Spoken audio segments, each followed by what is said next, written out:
It's HID bulbs and ballast, LED bulbs, and much, much more can be had at Automax Auto Parts. Automax goes the extra mile and spend the extra dollar to ensure that you get first quality Japanese auto parts. Come see the difference at our showroom opposite the basketball court in Camden Park. Call us at 458-2000 or 529-2070. Visit us on Facebook, Automax Auto Parts. Drive the extra mile to get the best first quality auto parts. Please note that we open on Sundays from 8 a.m. to 3 p.m.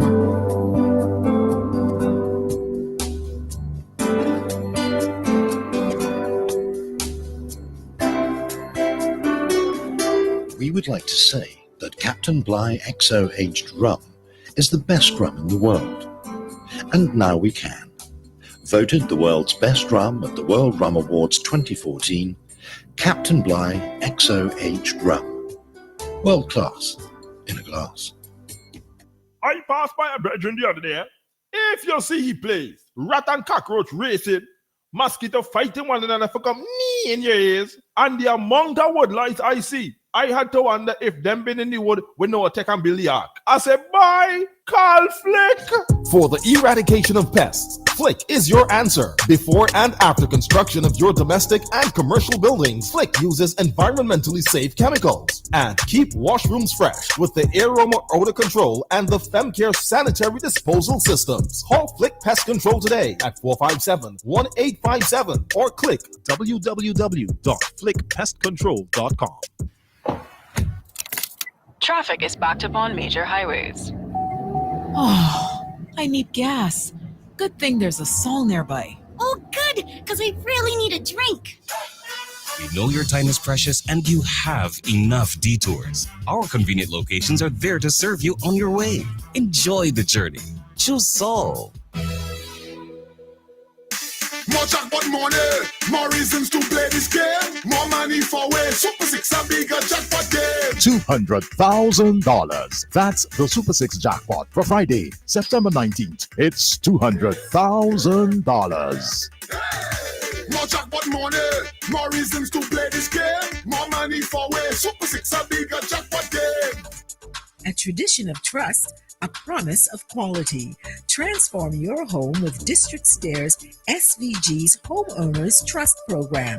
Renovate your kitchen, bathroom, flooring, or living space hassle-free. No interest, no hidden fees, just trust. Here's how it works. Free consultation. Start with a free consultation to discuss your renovation goals and receive a customized plan. Pay a deposit up front. Secure your renovation with an initial deposit. Flexible installment plans. Pay the remaining balance in manageable installments tailored to you. Your vision brought to life.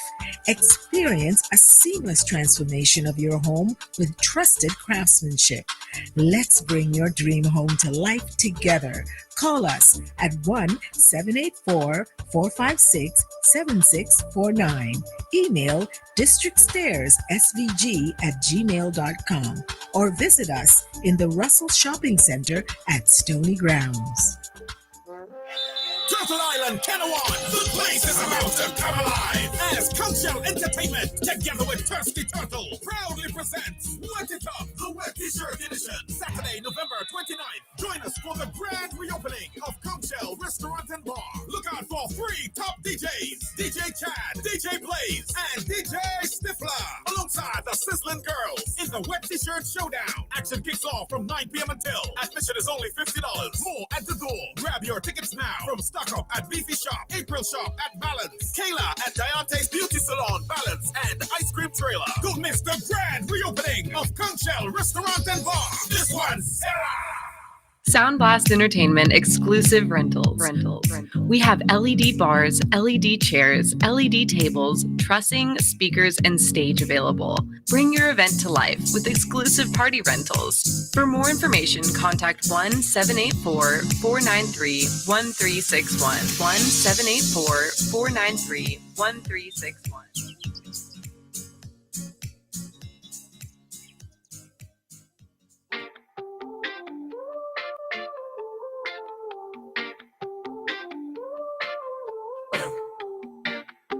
Call Carlisle in the vibe, CT view on the rise. Top hosting Vinci, got the crowd hypnotized. Radio waves, he's the king, no surprise. Media master, see the gleam in his eyes. St. Vincent feeling alive, all the islands tuned in. Carlisle taking the lead with that winning grin. Broadcasting the heat, let the party begin. Dance all kingpin, let the group sink in. CT view, rocking the beat. Carlisle's voice can't be beat. Turn it up, feel the heat. Vinci vibes, move your feet. Ooh, yeah. On the airwaves, he commands. Carlisle's rhythm, take a stand. Rocking Vinci, every land. Feel the power, feel it grand. From sunrise to the darkest night, CT view keeps it tight. Pure delight. Carlisle's voice, shining bright. In St. Vincent, he's the light. Ooh yeah, ooh yeah. CT view rocking the beat. Carlisle's voice can't be beat. Turn it up, feel the heat. Vinci vibes, move your feet. Ooh yeah.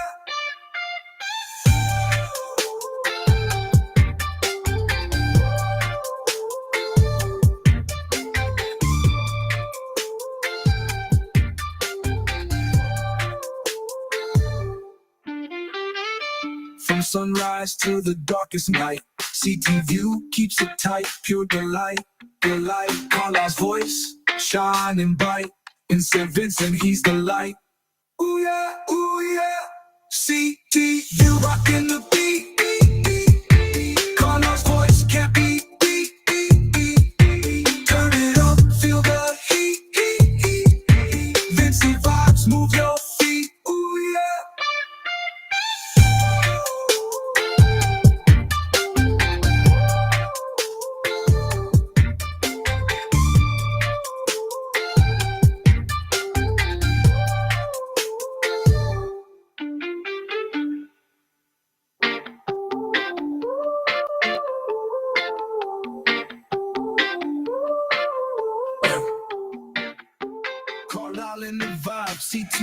Present time in St. Vincent Grenadine, 17 minutes after 10. Because with prayer comes faith, with faith comes confidence, with confidence comes action. Action with perseverance and strength. We try our best, asking the Almighty Father to help with the rest. Lord, help me to dwell in the awareness of your goodness and mercy each day. May I be the vessel of your love to others. Open my eyes to recognize your leading in every circumstance, and teach me to follow after you in the name of Jesus. Bringing the world to St. Vincent and the Grenadines, and St. Vincent and then the Grenadines to the world. Yes, we have people power, 96.7 thousand pairs of ears, and it's sponsored by Express Data Systems. Express Data Systems, located Lower Kingston Park, telephone number 456-1128. Also brought to you the kind compliments of Flick Pest Control. Remember, one flick and they're gone. 457-1857 is the number to call.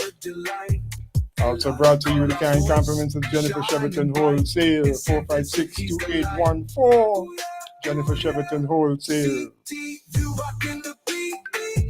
Also brought to you the kind compliments of Jamar General. Best prices guaranteed. Jamar General, 457-2725 is the number to call. Also brought to you the kind compliments of CNR Enterprises. CNR Enterprises, located second floor of the CNR building, Upper Bay Street, 532-9372 is the number to call. Also brought to you with the kind compliments of Nai's International. Shipping, packaging, and moving. New York City 347-500-9142, Boston 617-594-2283. Or right here in SDG 784-455-5600. We ask you to patronize these advertisers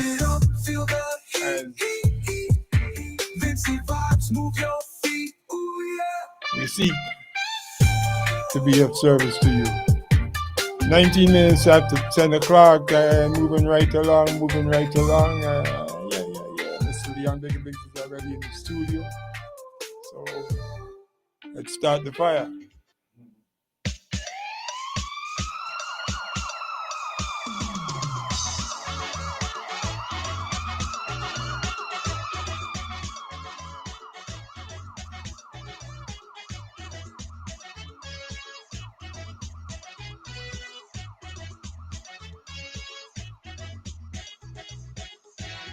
Just like Capleton and Fireman Hooper,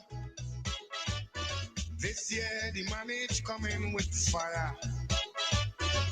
I coming to burn out the things and people that for years been giving the country trouble. For too long they've been getting away with murder. So I come to burn them out with me fire. I go burn them out. I go burn them out. Oppressors, exploiters, injustice, hate and malice. I go burn them out. Burn them out.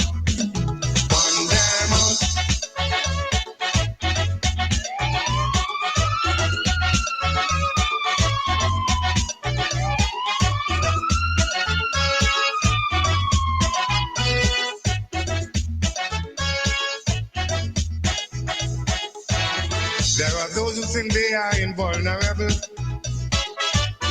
and whose behavior is so despicable. Like drug pushers, murderers, and child molesters. Well, for them the fire go be much hotter. With these guys, I will be showing no mercy, no compromise. I'm burning them out absolutely. Yes, I go burn them out. I go burn them out. Drugs and addicts and all rapists, crime and gangsters, violent perpetrators. I go burn them out. Burn them out. Watch the fire.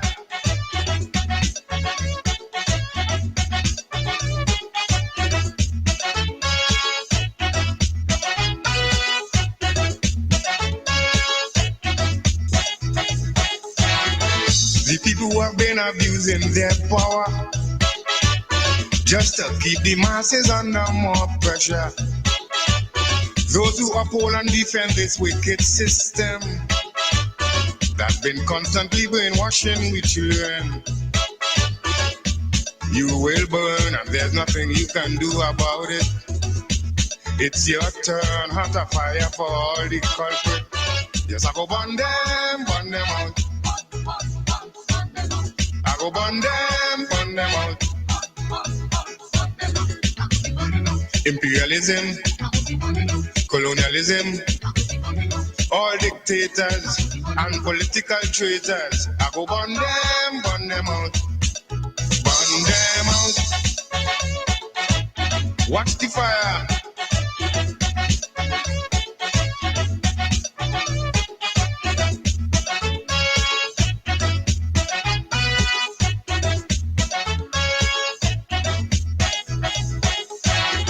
The stench of corruption stink up the nation.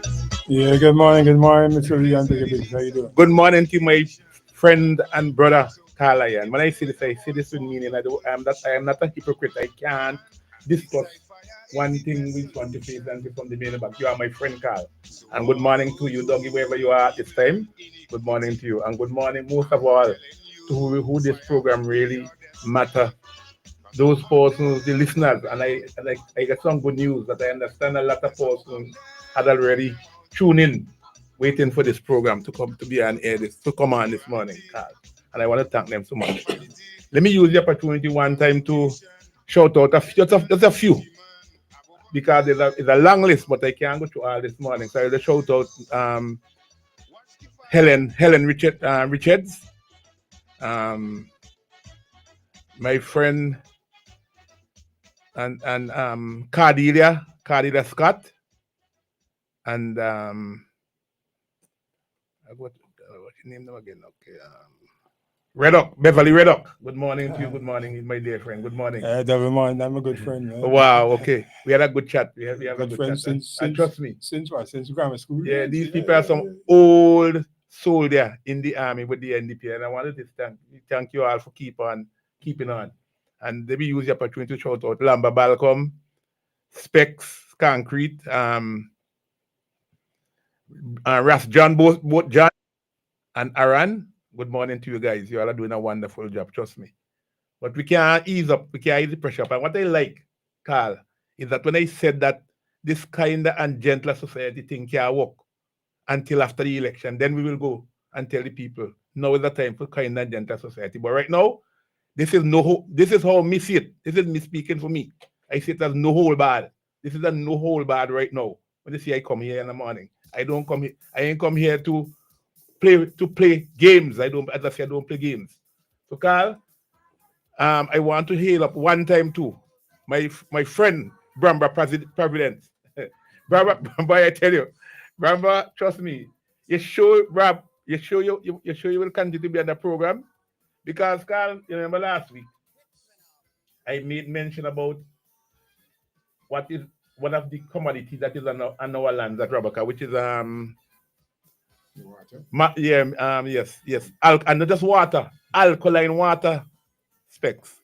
Carl, and I could tell you now, Brambra put it out there last week that they need to start to do some exploration in St. Vincent for natural resources. Because I know, because what he said, and Brambra, I catch you there, Brambra, don't try that, because anything that you see that then on our lands at Rabaka, and our lands at Rabaka belongs to us, eh? So yes, when I said it has over 1 billion gallons of water in the water vault up there, Carl. This is not a joke, no, Carl. Carl, this is not a joke, no, Carl. It's a serious thing, no, Carl. So you got water underneath and sun on top. Rabaka sun on top. You know what I mean? So I know what I'm fighting these people for. So they hear these, and I know some people don't like me, but I don't like me to say it, but trust me, that I see these people as not but idiots. But those two idiots to see that does be playing every week, after me for, is that they after for. If you think they love St. Vincent? No, they don't love St. Vincent. They love to get rich. That's what they love. So for me, when you see I come on this program here that I am giving a stipend to Doggy for to be here, I am going to defend every penny. As long as me is slandering or libeling anybody to put Carla and myself and Doggy in problem, I good.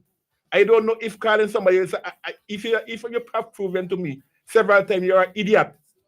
If that is not for me, that is not slanderous. So for me, Carl, so let me say this to persons there. So Brambra said now that they need to even go back and even explore for geothermal power. I said that it's something I beat every time. That for me, that should have never passed us. So I agree with you, Brambra. Good morning to my friend and Pigeon. But you don't know you're the idiot. I gotta make you hail you. Me can't hail you. Trust me, can't hail you. And everybody else knows who you're the idiot. So, and Carl, before I go into the meet to the program, because this morning is where I dubbed this one here. Taking Sir James' name and make mince meat from Ralph. Okay? Or from the idiot.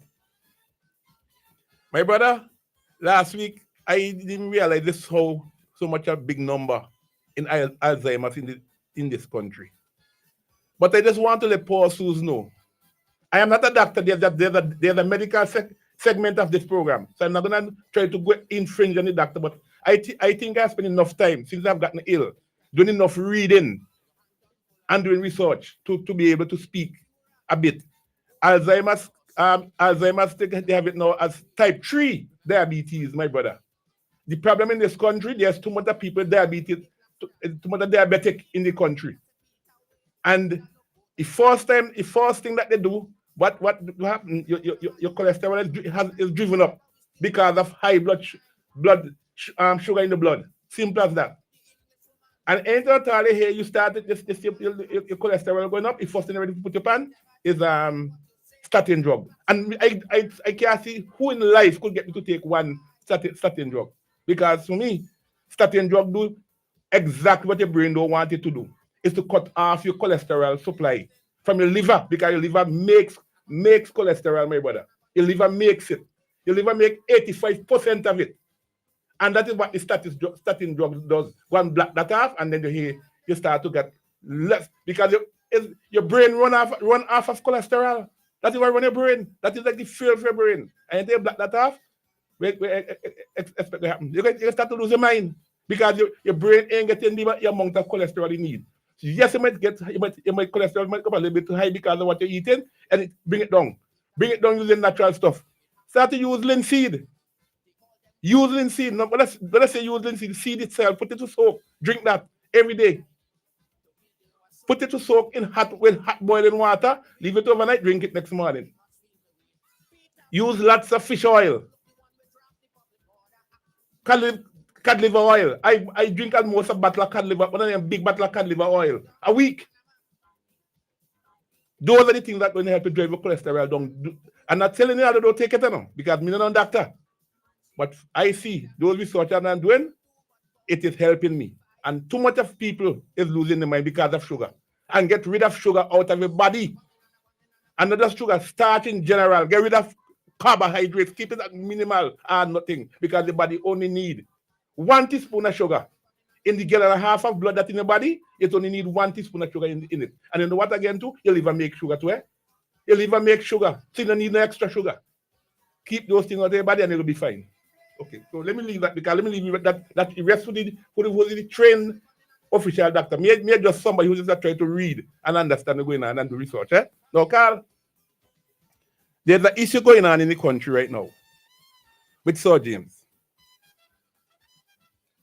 And that decision he would have made since way back, I think in 89, he would have made that decision. And I really can keep on saying, I always wonder sometimes, Carl, if the NDP realize that getting them not to want to associate with Sir James' name is part of the strategy of the idiot. That is a solid strategy of the idiot, to make sure that you are afraid to even be associated to Sir James' name. Sir James just said that one time something went that he didn't like, and he admitted that he was tricked, and that is what took place with the heart issue. But we get debt forgiveness, and not because of the idiot when we get it, the process would have started, because Antigua get debt forgiveness too. So Sir James would have started the process. Then he lost power. But we get back every penny. We were able to get written off debt forgiveness. So for me, I will never stop associating myself with the great businessman. I've never seen him as a prime minister anymore on the car. The man was a great businessman, Sir James. And let me go into it now and show why. Eh? Carl, watch me. You should know this, because I think you were in tongue long enough to know this. You're a tongue man, a matter of fact. And I just hope that people like the Major and Dr. The Great Friday is also listening too. Because Carl, you see in tongue there where flow is right now. You can remember what was there before flow? Didn't go there. I know Raja will know for sure. Raja, I also get to shout out Raja. Raja, good morning to you, my brother. Good morning to you. You're a decent man. Raja will know. I remember Correas was upstairs and downstairs on the opposite side. There was an empty building. There was an abandoned building next to where flow is. Boy, as long as I can remember, Cable and Wireless. Before trucks used to go behind the. Okay. Well, Carl, let me tell you now, because I do my research now. When I see come to Sir James' name, I will defend it anytime. You know what was there? Was a place people used to go and play netball. Right on the spot this floor is right now. Okay. Was a place people used to go and play netball. Mm-hmm. They flow them approach the great businessman Sir James to get that place to lease, to build the headquarters. Sir James in the back down, you know, he gave them the place for $2,000 a month Carl. I think for 30 years or so. For 30 years or so. How much, you know what I mean? Paying $2 a month until when it. I think they had that. I think Cable and Wireless would have had that before Sir James' time. I think because Sir James, I was in America when Sir James became prime minister, and I think that it definitely was Cable and Wireless before Sir James came into office. But who got it fine? Okay, but what I know, for what I found at out, least until the end, I don't know. It was back in the Joshua days. I don't know that. But anyhow, Sir James was involved in putting that deal together. Yeah. You know what happened? Let me go to what is happening right now. So Sir James give them and they build that magnificent building there right now. $2 a month. They pay that until when the lease was out. Carl, when the lease was ready to renegotiate, they went and they renegotiated it. This idiot we have here is the one who was fortunate to get to renegotiate the deal, and rightfully so.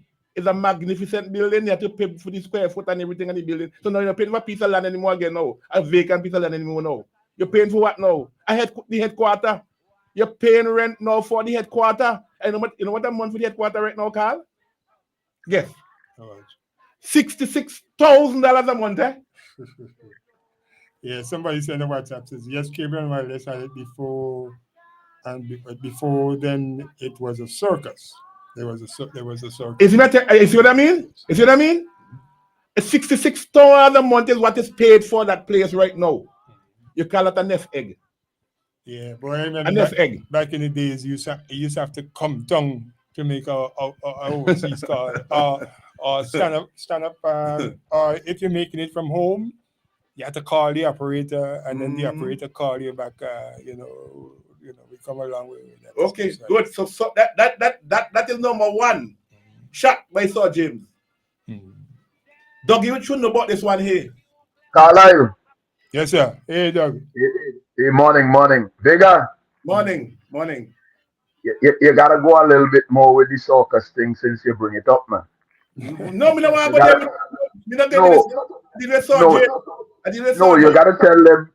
You gotta tell them that the circus that was there mashed up by Vincent Shan. is the only circus ever been mashed up by a country, and they chased the lion. They chased the lion over the white wall by King Yarny, Jack down over by Flat Rock, and then down there. Okay. You tell them the story bigger. Okay, what if you know? I don't want to take away from Sir today for me.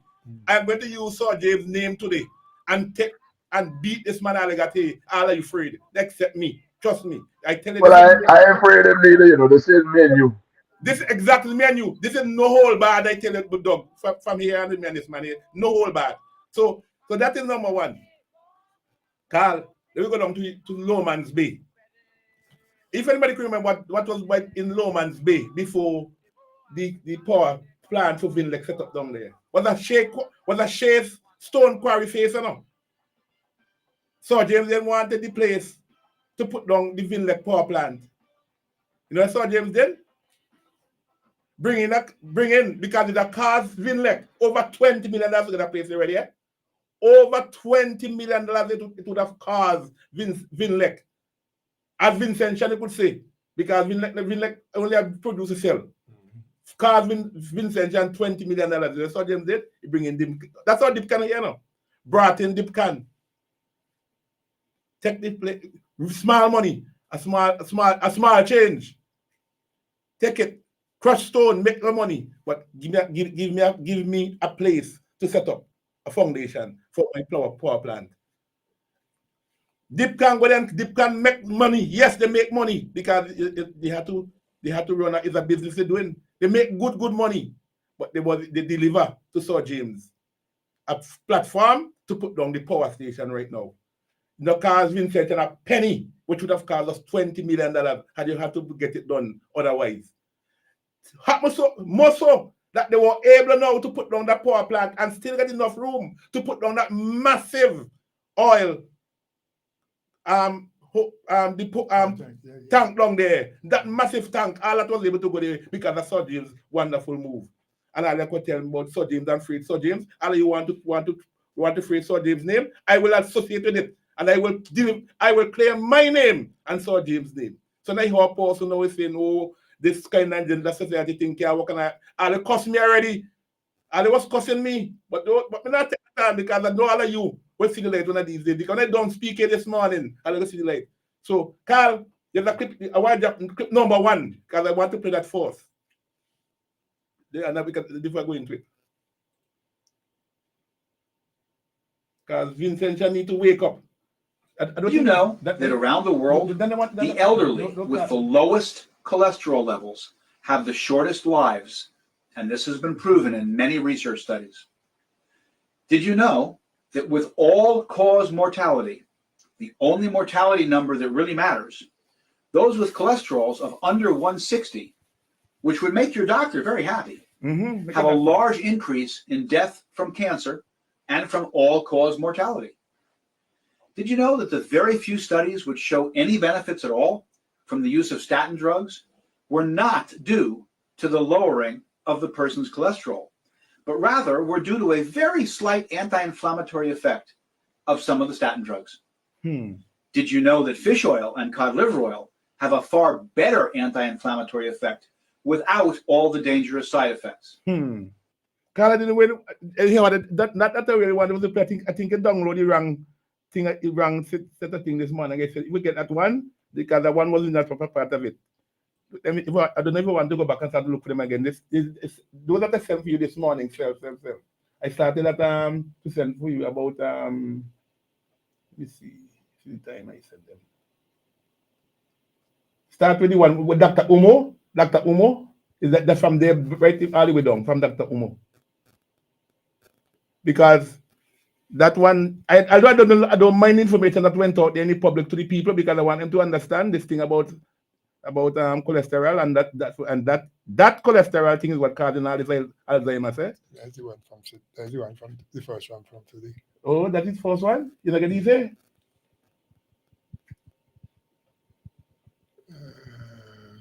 Can I get the your page right there? This Dr. Omo was on Thursday. Oh no, but I send them for you this morning. I don't normally send them what I want to play today. Yeah, but this is the first one you sent from this morning. All right, okay, all right, Dr. Omo. If I the right one, start from there. Okay, so me start to load up because they can continue to talk cards. You load, no problem. We are thinkers here. We are thinkers here, my brother. Not like how I just hear something came over, something gone there with that doctor. I tell you, if that is how doctors just think, Vincent, listen to this clip here. Yeah, that's African-centered scholars. Don't pay attention the to black man who proved that the mummies in Egypt was black. But go ahead. Yeah, but I don't want. But it's not really what I'm talking about African-centered scholars. Sheikh Anta Diop, the black man who proved that the mummies in Egypt was black, had a white wife. You know why? Because intellectual knowledge is one thing. Deep-seated unconscious conditioning is something else. Stockholm syndrome is deep-seated unconscious conditioning. What did Adolf Hitler say? Listen now. Adolf Hitler said, and I'm no fan of Hitler because he not only killed Jews, he killed Africans too. And I got an issue with the European Jews who never highlight the Africans who were murdered with them in the concentration camps and don't even highlight the Africans who delivered them from the concentration camps. It was black soldiers on World War II loon who liberated. We had the yes, strong. Yes, and you don't see them honored in no Holocaust museum. And they never talk about the fact that they participated in our slavery. Who insured the slave ships? Who built the ships? Who put the insurance?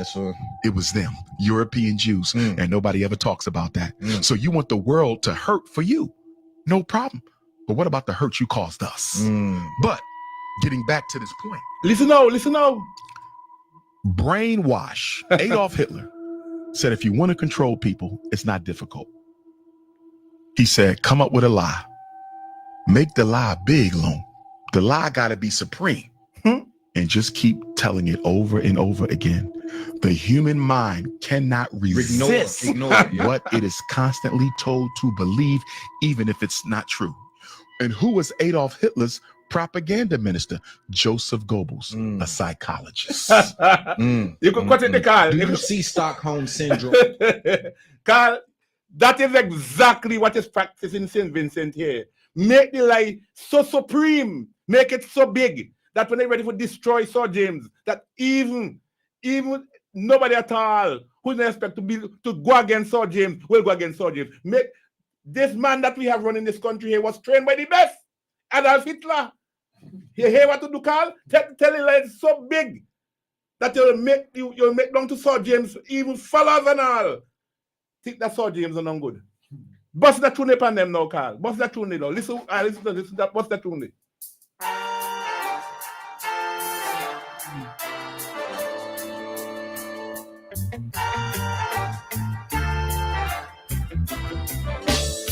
I tried and I tried. I tried and I tried. To make them understand.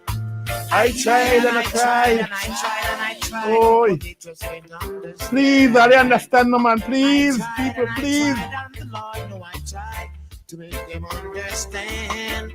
I tried, I tried, but they just can't understand. Yes, culture. I don't know why they just can't understand. Victimization is up on their back. The more foolish they becomes. The more victimization is up on their back. They satisfy Lord for less. I tried, I tried, but they just can't understand. I tried and I tried and I tried and I tried, but they just can't understand. I think people get it, you could cut it the call. Yeah, that was culture. We want the rest, I'll go and get it. I'll go and get it. I'll download it on YouTube. No, Carl. Don't drop no more yet. I'll go tell you to drop again, my brother. You see right there? That song and what Dr. Umo just said just now there about Hitler and what Hitler master stroke it was to make the lie so big and so supreme that will make Vincentian forget that we're dealing with that idiot, with that European idiot, and who don't like it too bad. I tell you already, I don't come here to play games, you know. I come here to take out the idiot we have here. And if I have to be the undertaker and drop a pile driver to meet him, trust me, I will pile drive him, because he need to stop this wickedness he's doing to us as black people. I me for sure is not going to go down that road at all. I will hold and I will keep on calling him out every day for the wickedness, because I know how wicked he is. I know what he have done to me. So those of you who don't want to go out and fight, sorry, miss me. I will come here every week as long as Carly and Doggy and my King Kong so agree for me to continue doing that and doing. I come in by the grace of the Almighty Supreme Creator. So I know, because I have no fear at all for that idiot day. So don't like call him idiot. I'll sorry for you. They're going to say no, Carl. When I'm at home, Carl, by myself. But most of the time I'm at home by myself. I get my phone and I do my research. Carl, for health, because it's two things that matter to me right now, Carl. My health, make sure I stay healthy, eat healthy, do what I have to do, walk out everything, and then I good. And for those poor souls who think that they have a decent individual running this country, when I'm done with that, so they will tell that I don't know something different. A clip I didn't get cut, but I believe she'll get it cut, because I believe maybe what happened, it was done on big program. And maybe the way how the format in which being used, maybe she didn't get the software, something she have to go and buy them sometime. So but I believe she will get it cut, because she's good. My daughter, Lana, she's good. She'll get it cut. And I played that. And for me, Carl, that is a clip with weeks from Thursday and Boom FM. What Weeks is basically saying about that kind of one deal there that everybody run off their mouth and sardines for, and I watch the dirty mouth and sardines for. What a wonderful idea. Wonderful business idea. Because you know what Sergeant was preparing, and people in Kenawan, and I wanted to him this morning, and you know, and not down in the Grenadines, Southern Grenadines. He was preparing a nest egg. He was preparing for you all. Just like how you see this, the cable wireless deal is a nest egg that, and here now, let me tell you this, even from that, it's not we getting the money from that cable wireless thing. The money goes to NIS straight. The money is paid to NIS to pay off government debt right now. So there's big time movie made. Is that the way it go? That's the way it go right now. We don't get a penny of it. You go to NIS. NIS collect every penny of that money. That's $66,000. Okay? So, Carl, so what is going on? What going on in Kenaman down there now? is that 89, Sir James had, well, now you know he's the Prime Minister. A lot of lands in Kenawan, 600 and something acres, I think he would have given to the developers. Make available to them for them to develop. What was their call? Be some tree with a forest, pack a mosquito, people now study for that a wild goat and all that type of thing there. Carl, so James tell them they could have it and develop it for $16,000 a year. Everybody said, oh shit, what is it? You're seeing the vision behind of it for 99 years. They have it for 99 years. Carl, those people he was able to find investors who was willing to came in and take the deal. When they started, everybody was wondering what's going to happen down to the place. It's not got no water, it's not got nothing at all. They went and they started to develop. Carl, people didn't realize it's a nest egg. So James have leave down to give these people, you will know about nest egg because they don't talk about nest egg in St. Vincent. Nest egg is spoken about in America. 401k. Something like that is 401k, Carl? Yeah. Right, and right. So that is what Sergeants have in Kenawan. People let them know. That is what Sergeants leave down there for all. You will not get the full benefit of it if it's had continued. But because sell wind and sell land want money right now, because you can't get the study funds money again, because the study pull brakes on him. So he has a lot of debt to pay. So what he does, he going after the poor people of them. To go after the lands, saying how they not develop. But Carl, I could tell you, I show that these people were forced not to spend any more money. Because maybe, I would say maybe the concession that they had run out, and they had to get a new concession, and knowing that this idiot we have here, they're going to let nothing happen. But Carl, now let me drop a clip before I expand more. Drop some more clips. Because I want to make sure people hear going on, All right, this one said this now no longer available. Why is that? Okay, well, I mean, to take it down. Okay. That is the one, that would have been the one, Carl, where I will want to drop it because she's going to represent the ULP down there, a doctor. And Carl, if you hear the interview, the ball, till somebody from down there call and say that she hope that the idiot give she a script to read from before she go talk son, because she will embarrass him. And then we can tell that kind of Carl, people could be educated, but I don't mind. I know I would not be able to compete with them and the paper certificate, but me know all that. Me got the certificate from the Almighty Creator in my head. Me go do that. Okay? Go ahead, my brother. Drop that one there. Examples. There was many years before we came into office, 650 acres of Canawan was leased to a developer. And the developer got the land by lease for less than a song. About leased it for 650 acres, about $16,000. But of course, in exchange, a lot of money was supposed to be spent, and a considerable amount of money was spent to develop the hospitality space in Canawan. But for the last decade, nothing has happened there. Nobody has bought villas. They haven't updated, they haven't improved the golf course. They haven't invested. And post-burial, they did nothing. The government said there are levers that we can pull to ensure that this prime real estate works for the benefit of the people of Canawan, the people of the Grenadines, and the people of St. Vincent and the Grenadines more widely. And so we have said to this developer, look, you don't seem as interested as we seem in getting Canawan to be an engine of development. So here what? We'll buy it back from you. So we've written them and we've said, give us back our land and we will pay you fairly to do that. But we believe that hospitality can be developed more expeditiously and more equitably in the Grenadines. So we take it back.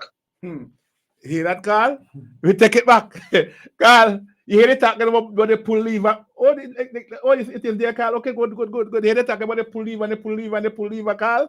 Carl, there's no lever there to pull on. Because Sir James make, as I said to you before, over 650 acres of land to the people to go and develop it. Because Carl, when they're coming back to the drawing board, to the table, 99 years later, you're not coming back to talk about, you're not coming back to negotiate over a piece of land that got pure mosquito and trees and goat and sheep and so I run up and down. You're coming back to a city to negotiate over. So just like how they get back the land for flow and have to now pay $66,000 a month for the rent there, you might no billions are going to talk about when they do ready. You hear them talk, they no call. People don't get fooled enough. What they were talking about is bare lands that the people have not developed as yet enough. And I'm sure you would have heard, oh, your land can't be, you can't do with the land, you can't get back the land, this, the land, that, the other. Knowing Sir James, how brilliant he was, I could bet you, if Sir James told those people to sell lands, would have been to be sell lands. Land was to be sold in accordance to the master plan and the master document governing the lease arrangement. So those persons who would have gotten lands to buy 99 years later, they would have to give it up back. You understand what I'm saying, Carl? Yep. That's the kind of man we had running this country, you know. Sir James.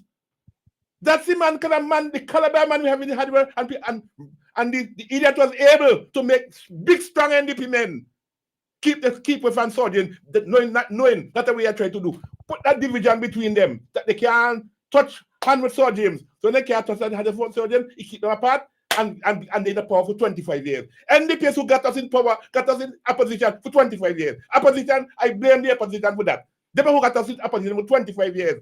The idiot tricked them. And who are vex, I don't care.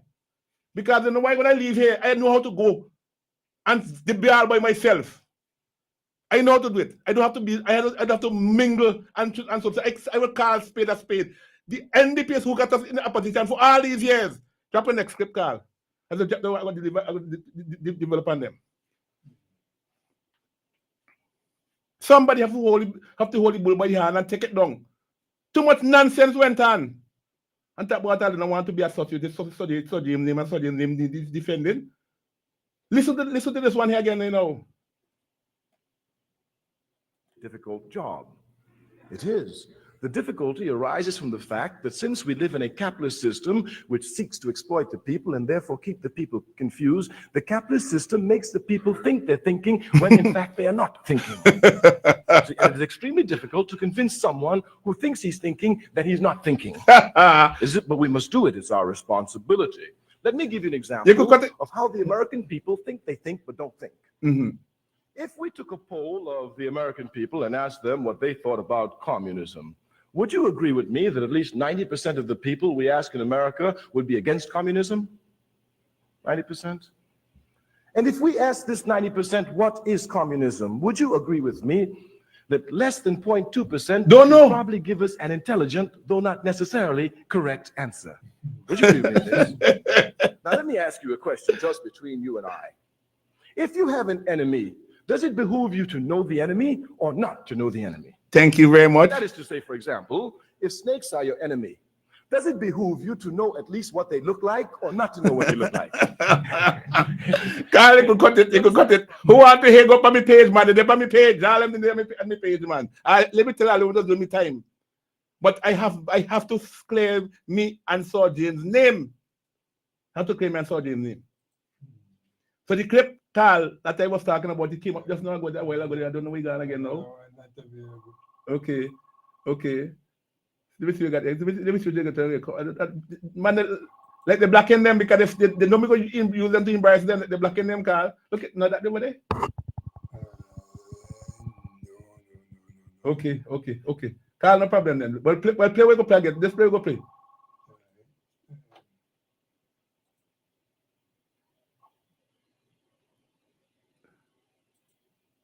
The problem, you got too much of Vincent Jan who fail to think. Has just been made on the Nile. Ethiopia has completed the Grand Ethiopian Renaissance Dam, Africa's biggest hydroelectric project, a $5 billion megastructure that can power an entire nation. But here's the twist. The real story isn't about concrete, steel, or turbines. It's about how this dam was built, not with World Bank loans. Carla, hold on, call back because I really want to get through this. I don't want to. But call back, Ethiopians. So the idea of taming the Nile isn't new. Back in the 1950s, under Emperor Haile Selassie, Ethiopia dreamed of harnessing the Blue Nile to power its future. Studies were done, sites were identified, but for decades, war, coups, and poverty kept that dream on the shelf. Fast forward to 2011, Prime Minister Meles Zenawi stands before the nation and announces the launch of the Grand Ethiopian Renaissance Dam. And his message was clear. This project will not just change Ethiopia, it'll change Africa. But there was a catch. Ethiopia was under sanctions. Foreign lenders like the World Bank and the IMF weren't lining up with cash. In fact, they warned Ethiopia against moving forward without their terms and conditions. So Meles made a bold statement at the laying of the first cornerstone in 2011. No matter how poor we are, in the Ethiopian traditions of resolve, the Ethiopian people will pay any sacrifice, he said. In that moment, the GERD stopped being just another energy project. It became a test of sovereignty, a fight to prove that Africa could build big on its own terms. And they won. The government has confirmed that GERD was built entirely with domestic financing by the government and the people without a single cent in foreign loans or external funding. After Zenawi's call, Ethiopia launched a nationwide campaign like no other. Civil servants gave up a month's salary. Listen there. Farmers started selling their cows and goats. Taxi drivers bought government bonds. Even school children pulled their lunch money to contribute. The diaspora answered too. Ethiopians abroad bought bonds and sent remittances, determined to prove that this project belonged to them. By 2025, more than 90% of the dam's cost had been covered domestically. Ordinary Ethiopians, rich, poor, rural, urban, carried a $5 billion project on their backs. So this week, Ethiopia declared history. And after more than a decade of sacrifice, sweat, and struggle, the Grand Ethiopian Renaissance Dam was officially inaugurated. Thank you. If you Carl, that is what you got when determination and strength go together. People power. Yes, people power. And that is what I was saying, Carl. Had we take up the challenge and really try to execute geothermal power, we would have had it in this country. And when you hear people go talk nonsense when the idiot talk, the man is an idiot who don't like it too much for you. But look, that is me now. We're talking about pound for pound, one of the toughest fighters out there. Even with a leopard's jaws clamped around its throat, the honey badger shrugs it off and walks away like nothing happened. It's either in a fight, recovering from a fight, or looking for the next one. And believe it or not, this creature is practically immune to venom.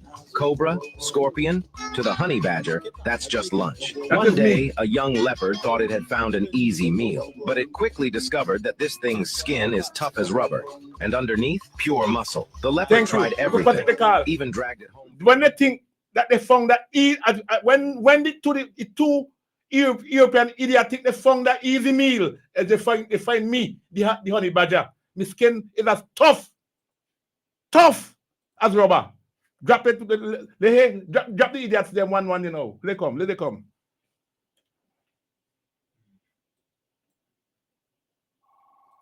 They're not working to make sure that NDP win back for the education revolution to continue. You know. They're not making sure they vote for NDP for the airport to continue. You know. They're making sure that they work for NDP. Nice radio. Good morning. Your life. Hello, good morning. Good morning. Good morning. Yes, I from Sandy, but I hear everything what you say there. Okay, okay. No, Mr. Mitchell take over the land in Ironshell and cut it up and give the people that over the river. And the people, they just take back the land. How they stupid. They take back the land and give back conserve. I don't know why people stupid so. Can't tell me. But don't worry, you're gonna hear it because all that will come into the mix. So then I play the first thing for Umo just now. Let the idiot they continue. Let keep them play the card.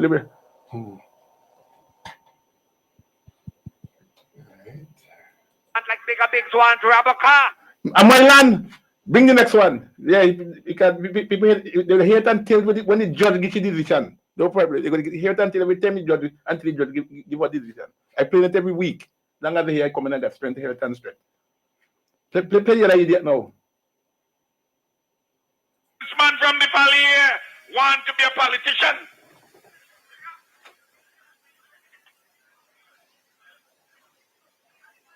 I tell him, consider another calling.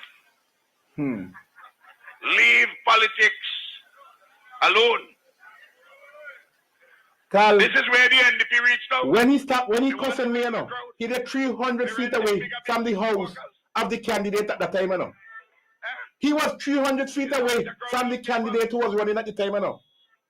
But no can nobody tell me that candidate was in collusion with that idiot. That candidate was in collusion with that idiot. That is politics. Look, cut that now. Then we can tell you, Carl, and then you can play the next one me that now too, because I got the trailer line of one place. Drop the other one now. When they kidnapping me, well, no, the one day. That's the other one. When they kidnap me, when we kidnapping me, they were supposed to be right next there. That's the last one. The last one. Yeah. They can kidnap. Yeah, drop the one now instead. Yeah, drop that instead now. Yeah. I am not, according to the Constitution of the Grenadine, no, the badger ain't moving. My land. It's my land, it ain't moving. It moving. In my hand here. In my hand here. Here the idiot junior name will arrest him. Upon the own land. Upon the own land, he kidnapping me. I think I don't hear that already. So we could cut that again, Carl. Because you know what I mean? I want to leave room that people who want to call could get to call. You know what I mean? So see, we go back and start back and we bring in because I think you have to. Right? I think is the one. Is the other one? Yeah, this one. This one is okay. Yes, right. This is what I want the NDP to hear. What does it take for Africans to be great? Do the people of those countries choose to be great? We are Africans. We must remember that we are Africans. Truly is of a single mind. It will continue to be the fodder and the meal. Not me. Not fodder, no meal for nobody. I struggle to understand why I can land in Paris, get on a train, and end up in Brussels. But if I want to move from Joburg to Gaborone, I must produce a passport. Who's the genius that came up with the scheme? You know, the Europeans are so quick to tell us that we can't bundle ourselves into a single block, but they've done it. The idiot of them, like the idiot we have here. Extract. Here, the European. You mustn't forget that. Yeah, two Europeans. For unity and courage across the continent. He challenges us to rethink how we build, lead, and rise together. Listen now, people. Ideals will change how you see Africa's path forward. The rating I drop now, I want to tell you to hear. Imagine the cowards we must be to be born of forefathers who liberated our continent from colonizers, only for you and I to be broken down by a tweet. And so the question, I think, for our moment and for our season today is, do you have the courage to rise above a hashtag? Will your life be nothing more than a demonstration of somebody else's opinion of you? Now, what is interesting is this. Notice the means of the enemy. When he is well aware that you are on the path to your greatness, he makes the noise to distract you. Like me. If we want to do life for ourselves, we must demand of that power. And I often hear young people today say things like this. You know, it's time for young people to rise. It's time for the old people to move out of the way. It's time. Let me tell you, young people, there is no old person going anywhere. Thank you. If you want that seat in that office, in that boardroom, in that chamber, in that ministry, you're going to have to fight for it because power isn't given, it's taken. Thank you. The question as a continent, I sure the NDP would have heard that power is not given, it is taken. And we have to fight and take it away from the idiot. That's simple as that. Is that we can't sit down and think you got to hand it first. It never happened. He loves power too much. Depend on the one call. But bigger, before you drop this other one. Mm-hmm. You heard me? Yeah, I heard you. Order. Before you drop this other one, bigger, why don't you share your story? It's kind of optimum at this particular point in time. Share your story. Tell us exactly your situation, where you came from, what you were able to accomplish, and then what Ralph did to you. You need to share your story again, my brother. Okay, Owen, no problem at all. I understand you, Owen. I understand you. So let me just finish up this because we almost finished, and I will come to that because that's what we're going to do. I think this is the last one before the music them drop. I come in right there, Owen. We're gonna have that. And I know you're thinking already, brother. I come in there. Don't worry. Don't be scared. Don't be a coward. Go door to door, person to person, street by street, factory by factory, university by university, school by school. Talk to our people.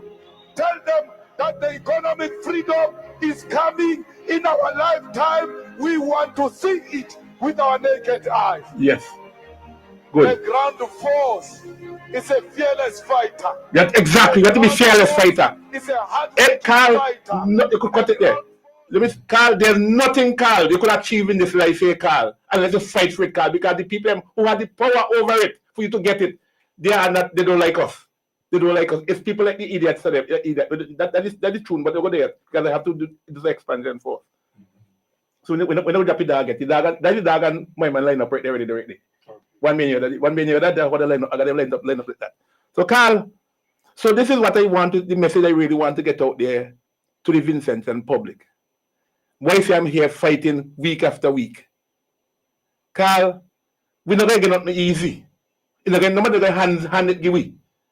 The only handing over I know was done is when this either to have got into power, got his power, it was basically handed to him. But no, he never handed back, give us.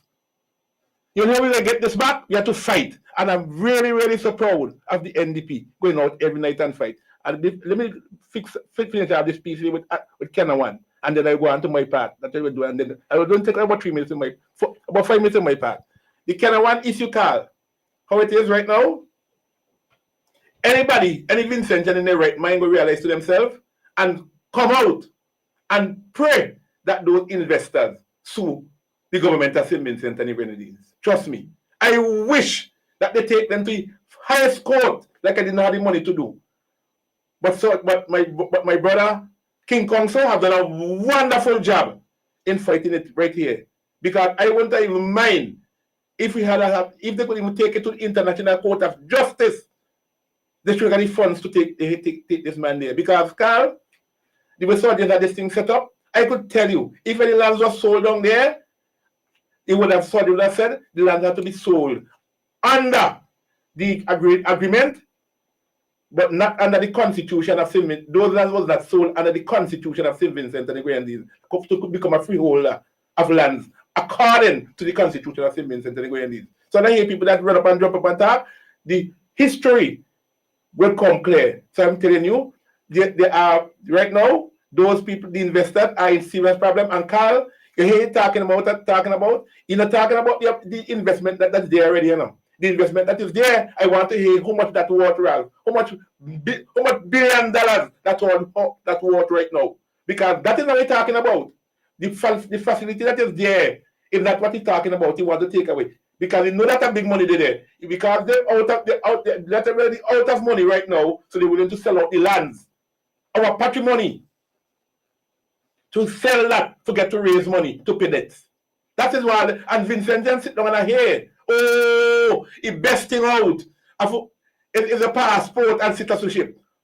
But hey, sorry, sir. Our piece of land that we got all about, more to me than any passport. You could take my passport. Take it. I don't care. Take it. So, Carl, go over to me now. No, go there. Let me do my piece. 2007, and I want Vincent to hear this, Maybe he defending Sir James, so I'm not defending Sir James, so because I get those lands to buy under Sir James, you know. Those lands I got them to buy in 2007 under this administration here. Those lands that are here have over $1 billion worth of water on it. You don't talk about Rebecca San yet.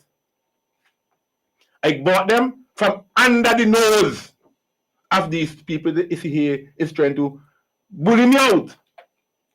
But the honey badger ain't backing down from our lands. Now, I bought the land fair and square. I got, even right now, because I know I got what already, right now, me even to get the surveying work done on that job. I could call the person name, MacArthur Robertson.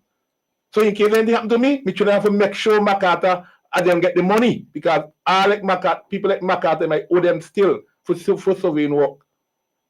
Because I was struggling to make sure I get that land in proper standing. Carl, I get the land. The land had a road inside it.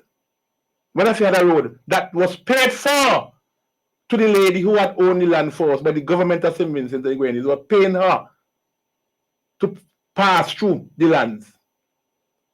Carl, when I get there and I saw it happening, I didn't do it because I want to show power. I let them know that I bought the land and I will prefer not to have a road established to the land, because by this time, when they hear me buy the land, they stop pay. They stop pay immediately. They stop paying because Big shouldn't get no money from the state.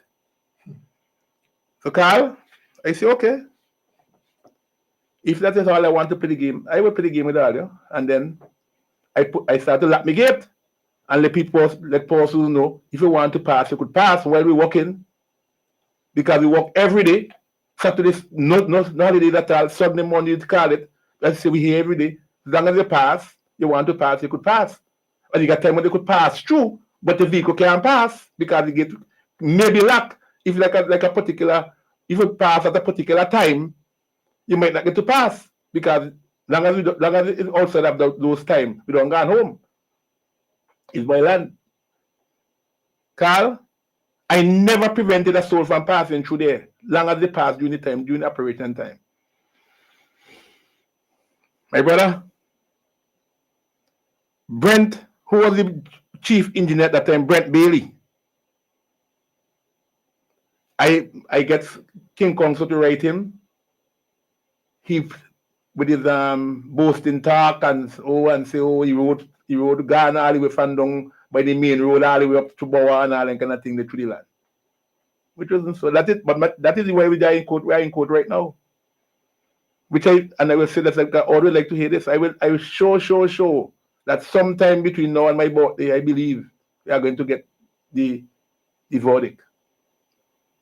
Because I strongly believe that it's a lot of writing this judge has to do. It's not a small case, it's a huge case, and I totally trust her. Give her time. Let me give her time.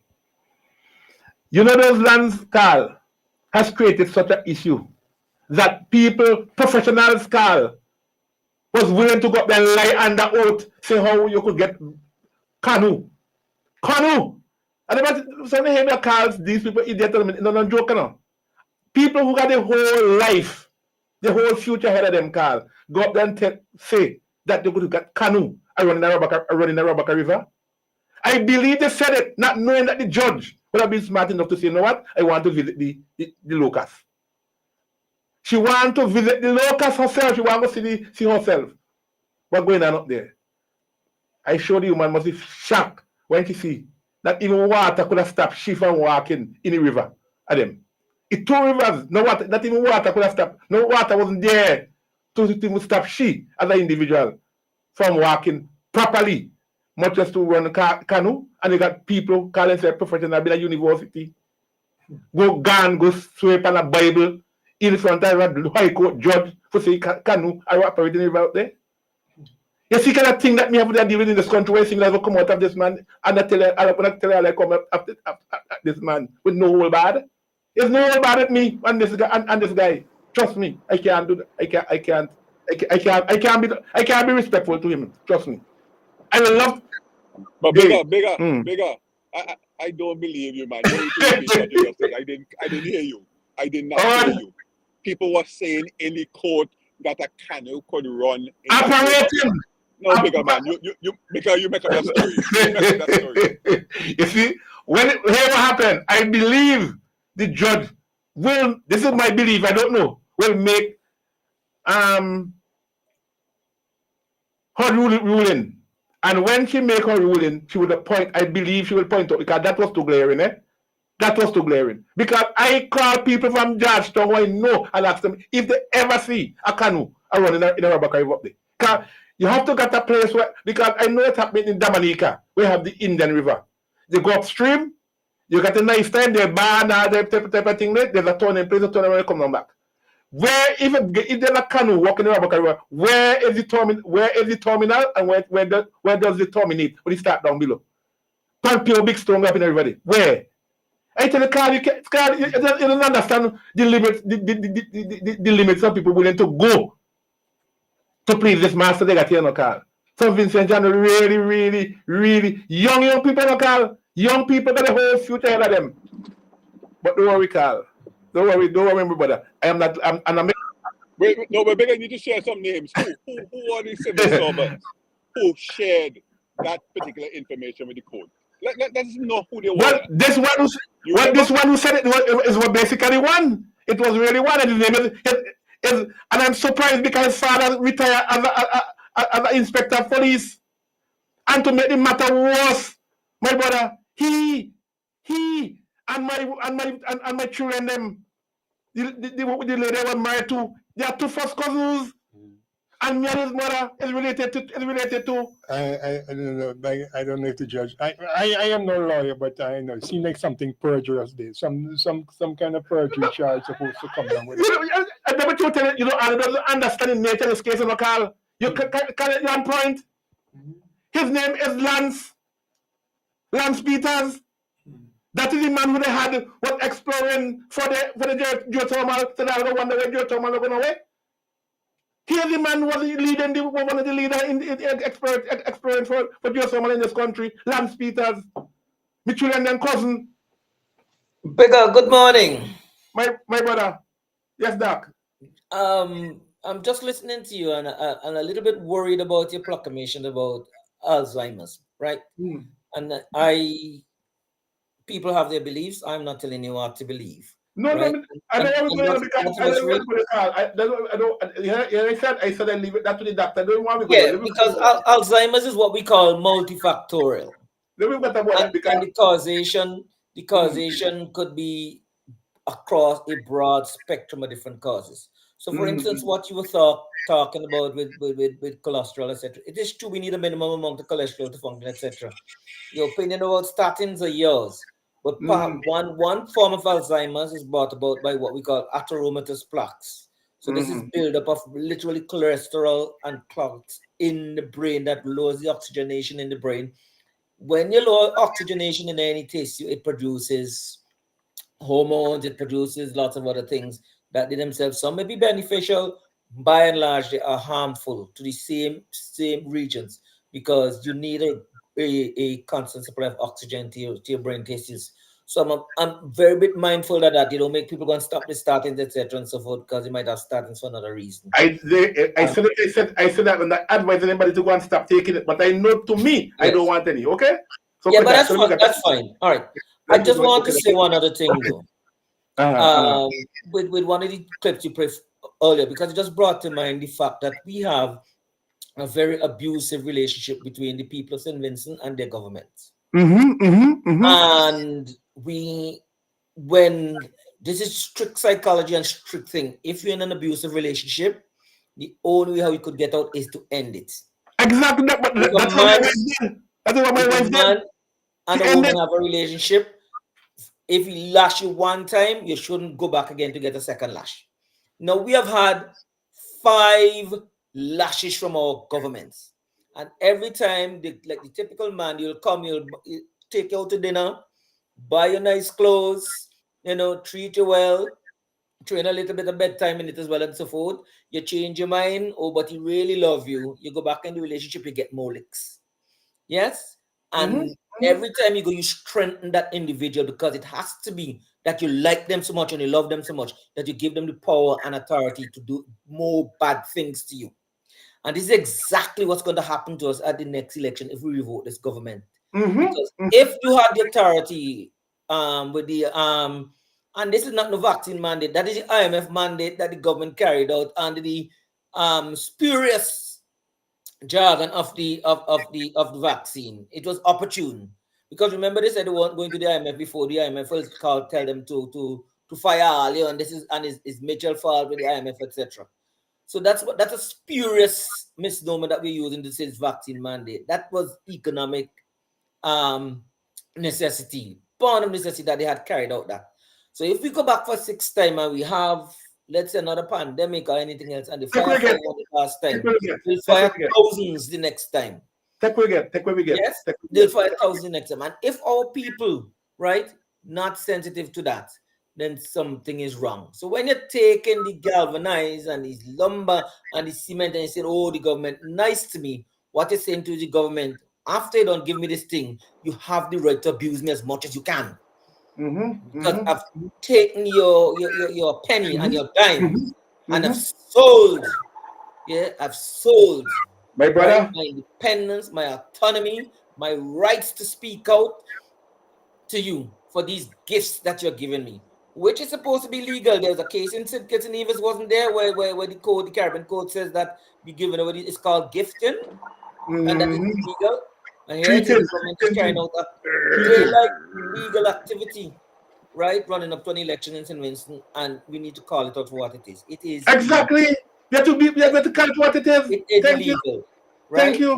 You have to call it what it is. And they say the upholders worse than the thief. The perpetrators are the ones who should be held to book for that. Not the people who are in desperate circumstances who say, "Look, you know." Right, but that is just my view on that. I totally agree with you with that. Trust me. Signing up right is right. Okay, signing up licks in a row. That is what we get in. Exactly, licks in a row. Licks in a row. Licks after licks after licks. It will licks in a row. It wouldn't be 6. It will licks in a row. So now, Carl, I like how that put it there. But that is what I call the yes workers, and that is what we have been having for the last 25 years.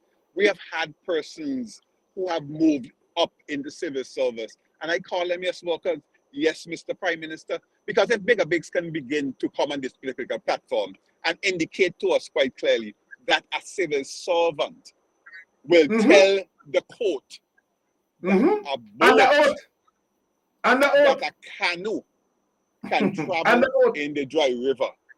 I mean, if he had to be paid millions of dollars, because I can't see him coming back to St. Vincent and the Grenadines and going back into the civil service to sit down with other clients, with his other colleagues, knowing that he said something like that.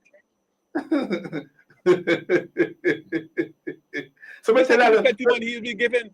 Let me leave the judge. Let him do her thing. Let me leave the judge and do her thing. She'll come. I totally believe she'll come with the right verdict. Don't worry. And the irony of that is that if that dry river is in flood, a canoe will not survive coming down. Exactly that. If that dry river is in flood, a canoe will not survive coming down it. Wait. We have lots of day devils in the wall who just go and do the tidal bowing, Britain. Look at I'm trying to be in that. I'm a bit curious too because I hear big mention this big aquifer underneath. My suspicion is that that river that she's supposed to come down, it disappears underground at some stage. And it probably still flows underground and it emerges somewhere. And that we have really huge water resources that we're not tapping into at Rabica. Don't worry. It must be somewhere. It's just that we have not looked at it geologically. Especially when we have dry season, we could use it to go back to this aquifer to pump into the national grid and national system to solve the water problem. I like it going there. I like it going there. But we ain't going in your aquifer, but there might be several aquifers, yeah? My man started hint something like that Sunday. Even find oil for the land who it belongs to. I like that thing there. I don't mind to team up with a good government. I trust me. Not with this one. That is the demon we got. If a good government team up with me, I don't mind. I don't mind to team up with them. But gentlemen, the concept that I am raising here is one that is very it's heart-wrenching to you can't believe it? No, because I'm saying if you have before judge, I'm going to tell it. If he represents judge. No, but bigger if he represents if he represents who we have in our civil service today, oh my God, look at work for the next government. Look at work for the next government. That was the export weakness, you know. That was the export weaknesses I'm talking about, you know. That was the weakness. I'm saying he is just But one. odd, bigger. Just one of thousands. Hey. What's going to happen to this country? If Ralph has his tentacles so ingrained in the civil service, what's going to happen when a new government takes over? Bigger. Hey, Carlisle, you hearing me? I'm hearing you loud and clear, Doug. Oh, sorry. Yeah, I didn't know you hearing me. But let me just say this here. That Odd raised the question about the civil service. And that is one of the things that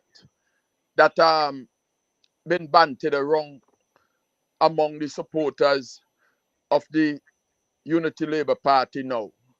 If NDP ever get in government, these are the people who they're going to use to sabotage from within the civil service. It's been said publicly among them, but a lot of people is afraid to say it. Bigger. But it's been said over and over again. And that is why I said that the NDP will have a deep task, because these people are entrenched in the system.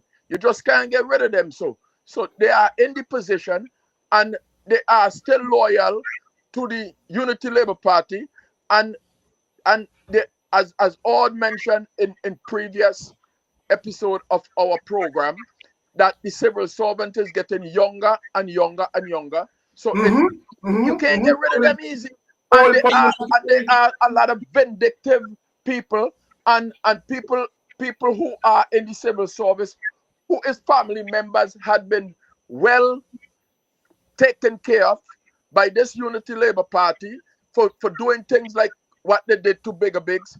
Take, for instance, you have Bigger Biggs being beaten up on his land and arrested, and there you have a military government and high police officers in khaki standing right there allowing it. Those, they and the children are now going to benefit. And a minister. A minister, yeah. The Morning, minister guys. government, the one from North Windward. It was He was right there when Bigger Biggs was there. It was deliberate. See what these all these young prominent secretaries, it is deliberate. It is done by design. It is not a guess. It is done by design. It's a reason. They are planted there for a reason. But gentlemen, we are piloting curriculum in a school for one term. We are piloting a new curriculum for one term. You can't tell me. I was shopping at this morning. I was shopping at this morning. The system is so entrenched. The system is so entrenched with these evil-spirited people. No, the yes walkers. The yes walkers. Let's call them what they are. Man, listen, odd. They're not yes. They're not yes. They are evil-spirited. Watch me. My brother, if or hey, the clip I really wanted was to play with the representative, I should say the candidate from Southern Grenadines. If you hear that clip, trust me, or you will wonder if it's somebody with a doctor, who's a doctor speaking that and talking that kind of nonsense there. You'll wonder. But bigger the politician, remember the politician, the minister of tourism. He had indicated to us, the public, that yes, canoes can be used in the river. He had said that publicly. But he's a politician, so I expected to say anything. But I never expected that a civil servant would go and torture himself to that been out of university too. University already wally been. So they usually man gonna come back and say they come back, but don't this one and then come back. No me who say that is not my word no. That is the who say that they kill some of them come back and they come back. No don't this one and now they go. And you're going to appeal in front of the High Court judge, a senior one to one type of appeal court judge. What that kind of nonsense there? Man, drop a couple of songs me go here, man. All right, boy, Horseman can't, we can take Horseman. You have time, we don't really have time for Horseman, and Horseman is trying to come in. Okay. Make it quick, make it quick. If you can make it quick. Yeah. Good morning, gentlemen. Bigger Bigs, good morning. I always listen to you. Make it real quick. Time is tight. Yeah, hello? Yeah, make it quick. Hello? Make it quick. Yes. Okay, gentlemen, eggs don't go in high own cases, So when I just heard what's his name was talking, when the New Democratic Party get in there, they'll have to shuffle the deck and take the square pegs out to the wrong holes, So that is something they'll have to shuffle. Bigger Bigs. I noticed where they move you up there. There's a lot of construction going on up there and burning of tires and all sorts of things. That's what we're going to Those are the things that are what are helping to damage the agriculture of the people up on that side up there with all that smoke and what goes up comes up. And I've been trying to get in because I noticed you playing all of the clips. I've been trying to get in a clip, but I didn't get your number to send it to you. Send it there, and I would like for you to play it because this is what the ULP have within their government. This is what they have within the government, And Negro. You never heard anything about House Negro? That's what they have there. But we out here on the outside who looking in, we are no House Negro out here. We ain't gonna be them do like we're accustomed doing the House Negro. Yes, boss, yes, this, yes, that. And I'm glad that you were speaking up bigger because it hit you where it hurts. And when it hit you where it hurts, you have to speak. Because when I call these programs, so there's a guy who has a program on another station called Cry Baby. I know, me too. But now, yeah, but now he's crying more than me and you. I know. He's crying more than me. But I would like you to drop that clip for me, please. Let everybody hear it. It's a clip by Malcolm X with the House Negro. I sent it. It's not too long because I did shorten it up. So I send it back there now, and that will help boost you bigger. That will help boost what you're saying. Thank you, guys, gentlemen. Okay. Yeah, so Carl, drop them things, then you go cut them and then let me roll out of here. Yeah, Carl, I know all wouldn't want to believe because all know that he wouldn't do that.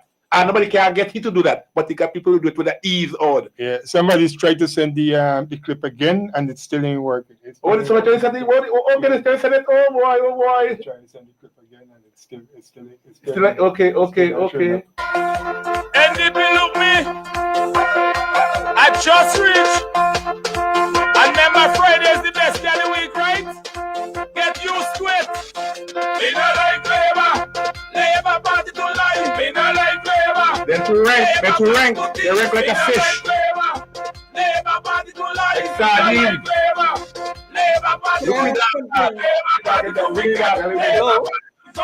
Labour party to wicked. That's time for them. Yeah, that's because. There was talks of building a 15-story hotel outside in Calico. What happened to that? That fizzled out, or I still in the making? The skeleton there, but look at the skeleton there. Try and take it one at a time. It's all these promises that come up about new building hotels and things that worries me, And I see something in the thing about building another hotel down at Cumberland. Why are we destroying all of our beaches by putting on prime areas where foreigners could come and enjoy? Where the money there? Country. The country can't enjoy it. I think that's a bad idea. Why can't we build a hotel out in the hills? They can't people want to go to the beach, they get in the buggy or whatever and go to the beach. But we've destroyed too many of our beaches to satisfy foreign enterprise and foreign entities. That's my view. They can't get money for truck men. Is hotel logo build man? Never hotel that here. It's been sanctioned. When I go back to Umo, to that Umo we just said just now, when I go to that,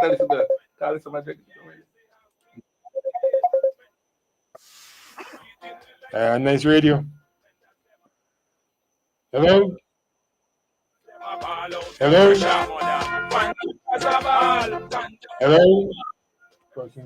No problem. Bring it down. Let me leave room. Give me heavy hitters. Never coming away, man. Pressure. Me not like Labour party to life. Me not like Labour party to thief. Me not like Labour party to life. Me not like Labour. To my Vincentian people, there's a video circulating around feet. You see, we Breeding a young girl. Yes, we not voting. You wanna be a kid? Big tune, big tune. They big tune. Hey. Thank the Almighty Creator for the strength He give me, where I could stand up and speak out for the wickedness that was done and that is done to me in this country. Okay. Every time they have big meeting, only robbing money they spending, put them alone. Why in the country getting rough? Poor people not making enough. I am appealing to everything. Don't make Labour Party come. Don't make them come at all. Get it down, get it down. Run ULP out of your yard with the dog. Before the lack of work, check the man. Run ULP out of your yard. Cry with us, get real. So, how you run them? Out of your yard. Run them. Out of your yard. Them. Out of your yard. Out of your yard. Run them. Out of your yard. All right, you got somebody on Horn Next Radio. Good afternoon. Good morning. You're live. Yes, good afternoon. I just take this opportunity to speak to Bigger Bigs. Bigger Bigs, my name is Dave Roberts. I hope he's You listening know out who I there am. because he just stepped out the studio, but go ahead. Oh boy, I want him to hear me because this is more or less a tribute to him for the way he has been able to stand up to the powers that be. Who other black man right now in the country is standing up like Bigger Bigs to the powers that be? I'm just asking question. And the truth be told, I have the privilege of working for Bigger Bigs, must be 20 years ago. So I didn't know who he was at the time. I wasn't familiar with him, but I was familiar with some of his other siblings and so on. I remember teaching his sister Ruby. I think she ended up in Union Island after a while. But Bigger Bigs, I really have to salute you. Really, really. Black Stallion say, black man don't get anything easy. And Black Stallion was a conscious Calypsonian. I really have to salute you. I really have to admire your perseverance.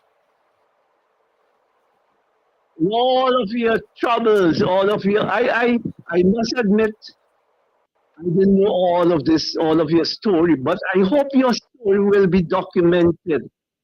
I know you have people in your family, and those, well, because I say in your family because you can't depend on other Vincentians, eh? According to how they look at you in our Vincentian society, you won't get that admiration and that sort of support. But I just want this to be registered. And I acknowledge your service, your enterprise, the kind of entrepreneur you have proven yourself to be over the years. And with your matter being in court, I just hope good sense will prevail. And at the end of it all, imagine the Prime Minister has taken you on in all your struggle. David, we're running out of time. And he has Wrap to up. be number one David, enemy or if you something. can wrap up for me, please, because time is tight. Yes, well, I'm doing that. But this is just a tribute to Bigger Bigs. I listen to all the argument, counter argument over, you know, when I can. And I think you stand out as one of the modern day Vincentians who has no fear. And I don't see why you should have any fear, because too many cowards live in this country. Thank you. Thank you. Take care. Thank you. All right. Alrighty. Boy, some room to breathe. Mikey, talk to me quick. Very good program, as you said. And I will start by saying this: in this great future, how can people that want to develop and maintain a sense of identity and a heritage, hold on to the heritage of St. Vincent and the Grenadines, forget? Darling, I don't know your father when he was in the police, many of us. But I remember him as a photographer. And those men back in the day, they carry a stature that command the respect of youths. You could have seen within a sense of patriotism, nation builders. We does not have that in this Andy Grenadines anymore. And we allow a man heritage is not like us to shape a destiny for the children and the descendants of African heritage. We can so and say, and the evidence is there in front of us. It's so funny how we don't forget our past. The examples are there, but we allow example that should be our teacher. We allow ourselves to be caught up in the system where we say now, if I don't know. We should not have to be people who say if I don't know. Well, we have so much people who come before us that show us the light in how we should develop. Nation builders.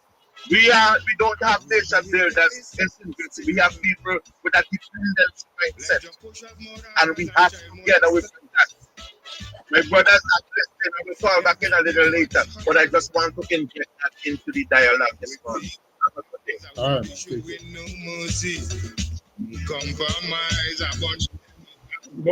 Doug, Howard. Gentlemen. Hello.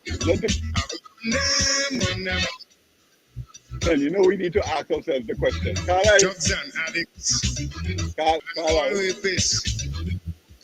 Gangsters, violent perpetrators.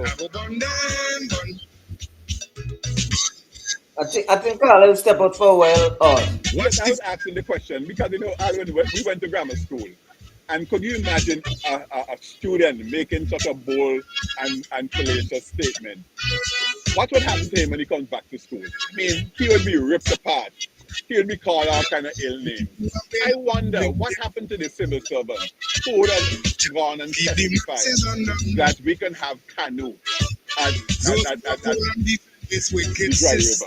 What happened to him at work? People did not rib him. Nobody asked him that question where he got that information from. What kind of studies he did to vindicate his statement in front of a judge? Nobody asked him those questions. But we should remember that person is probably just a gatekeeper and is protected because this is a country and knows that protection is granted protection. So go ahead and make it has to be the whole trough, the whole throng of persons who walk with him was silent. Not one of them probably rebuffed him. They were afraid because they're eating at the trough, and they're afraid that if they rub the prime minister in a negative way, then that's the trough for them. The trough, they would have to leave from the trough. Because I can't understand how could he go back to work and face other persons and the public and not be ridiculed. How is that possible? And this idea is the best solution. I keep saying, boy, we are a country now without yes workers. Just yes workers. Yes, Mr. Prime Minister. Whatever the Prime Minister demands of us, we don't question the legality.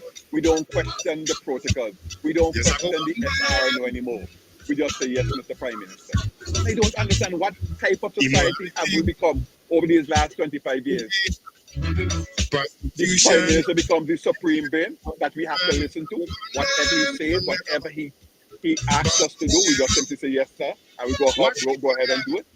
Could you imagine this type of behavior in the hospital? Alvin, can you remember? I remember somebody telling me that I think the doctor was saying, and he wrote an article to this effect, that he sent a patient to the hospital, and because the patient came from him, the person was refused service. I really can't believe that. This is the state of our yes workers that we have in country. Even at the hospital, you can be refused because you're coming from a particular doctor who have shared the political opinion. So we have gone far.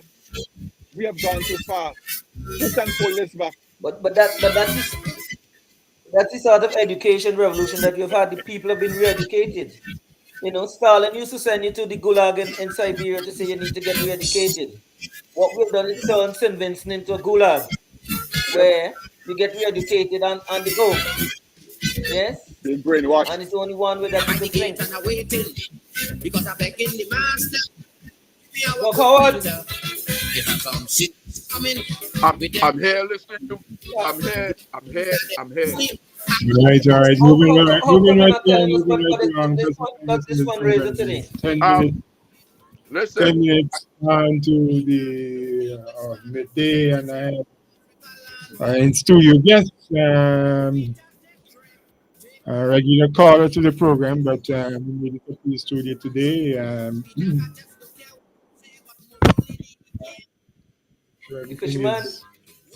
Everything in the back. All right, I gotta stop the dog. Okay, here we go.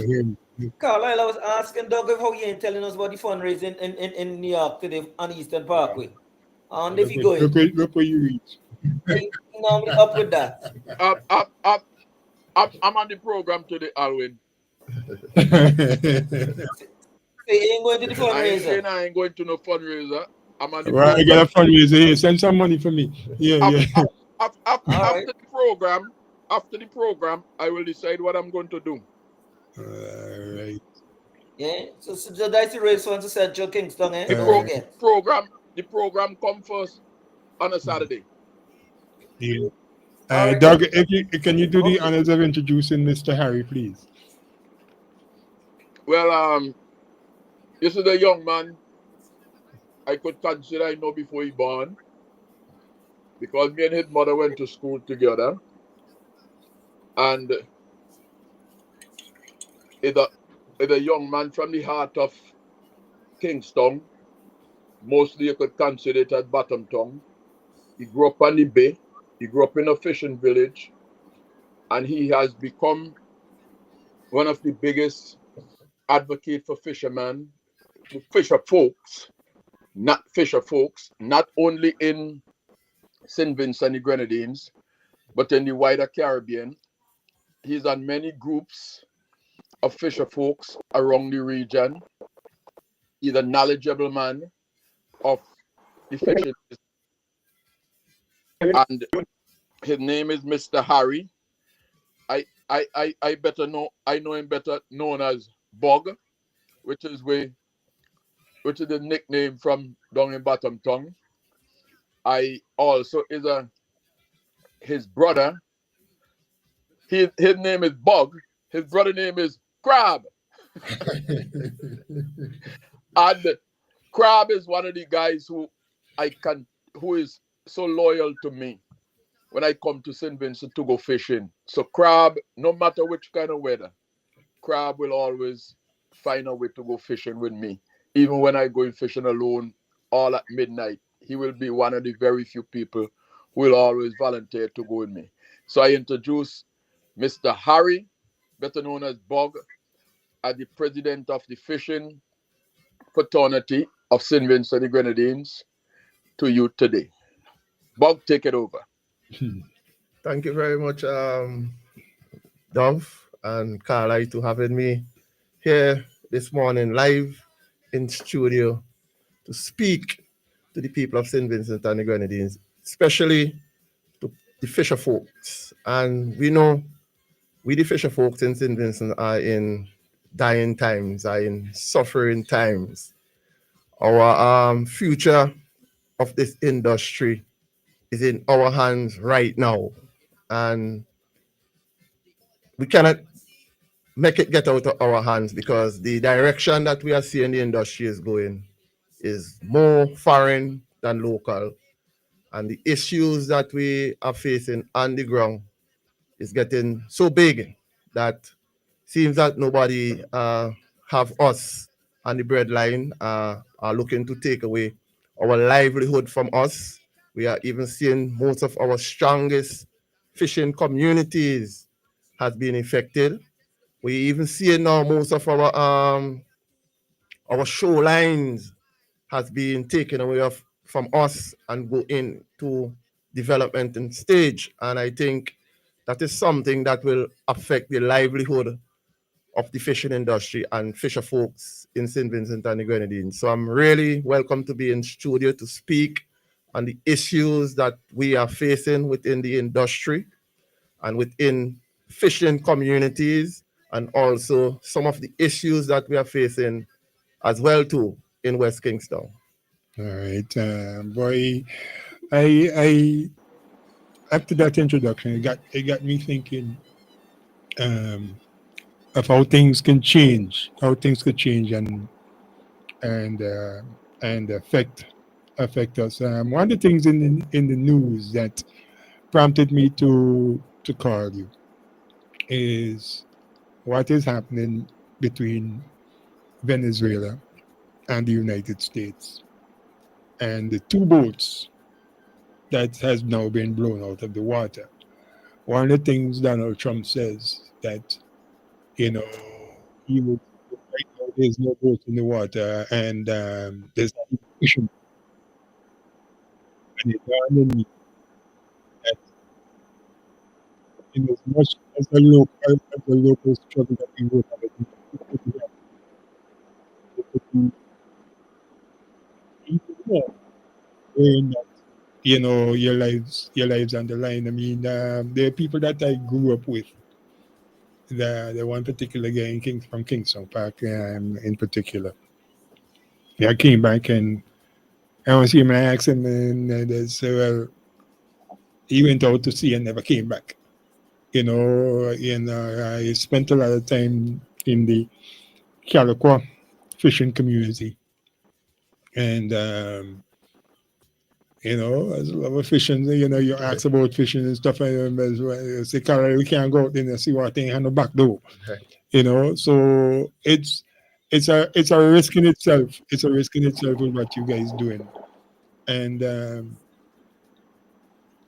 with the same breath, I want persons to pay attention to the plastic consumption, because the plastic consumption, according to what I've heard from fishermen, you know, affects how far that they would have to go. The plastic pollution in our shores affects the ocean, and affects the amount of fish, and affects how far the fishermen would have to go out in order to catch fish. And as far as I know, there's no concessions where gas is concerned. If you see gas, you see a trolley pull up with two gas containers, and there's no concessions for fishermen. You know, and never mind, I heard the government says one time, you know, that we have more land than sea and fish cost more than chicken, you know, but we kill ourselves to save our lives.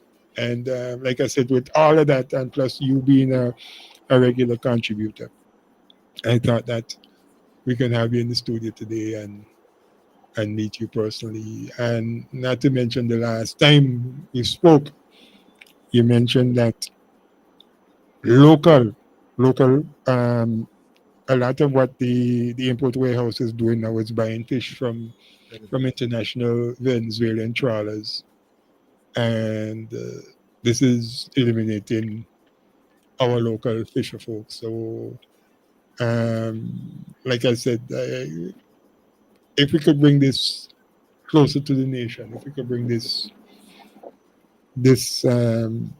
information now closer to the nation as to what we're going through, it will give persons a better idea as to, you know, that the life that the industry that we saved, the life that we saved, the fishermen that we saved today, you know, it can benefit, you know, it's like today for you and tomorrow for me, you know, if you don't if you don't take care of yourself. Yes, but I might have spoken a mouthful, but like I tell you, these are my concerns. It's a lot, but before I answer most of your question, I must say I started fishing from a young age in Rose Place, as Dove said, from my grandfather. So it's a tradition because the beach was there, the community was there, and you don't know if you make it so far, you either learn a skill or you go into the fishing industry in Rose Place, right? But being a fisherman for the last, say, 25 years, I could say that I had 3 mishaps at sea. My boat capsized in the ocean. I had to swim for 2 days before I was fined. Wow. And that is about 55 miles from St. Vincent. So I had to swim about 2 days, hold on the period that I was in. And we swimming from the boat, and eventually the boat come back into our direction. That's the boat called Elijah. And I make a promise to the Most High that if you rescue me out of this, I will be the voice of the fishers. And another year again, my engine jammed off on me, say around 45 miles, and I had to sleep on the water for another day and a half before I could sail into Mustique. But just before, during the eruption of Beryl, I, as the president of the National Fisher Folks Organization here, I reached out to an organization in St. Lucia named the Goodwill Fishermen's Cooperative, and they decided to assist me. So me and 3 other guys journey over to St. Lucia during the volcano COVID time. And our way back between St. Vincent and St. Lucia, our boat started to take in water, and we sank right in the middle of the there.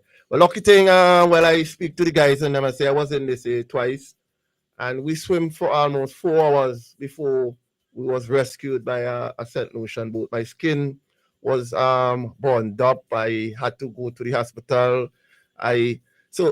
My journey as a fisherman is really rough, and I have a lot of testimonies when I speak about fishing. So this is why I make this promise that I will put everything aside after being through so many things in the ocean, and I will be the voice of the fishers, and even for fishers who will not be able to speak. When I'm not the president of the national organization, because Carly, these things have a term limit, and life have to continue.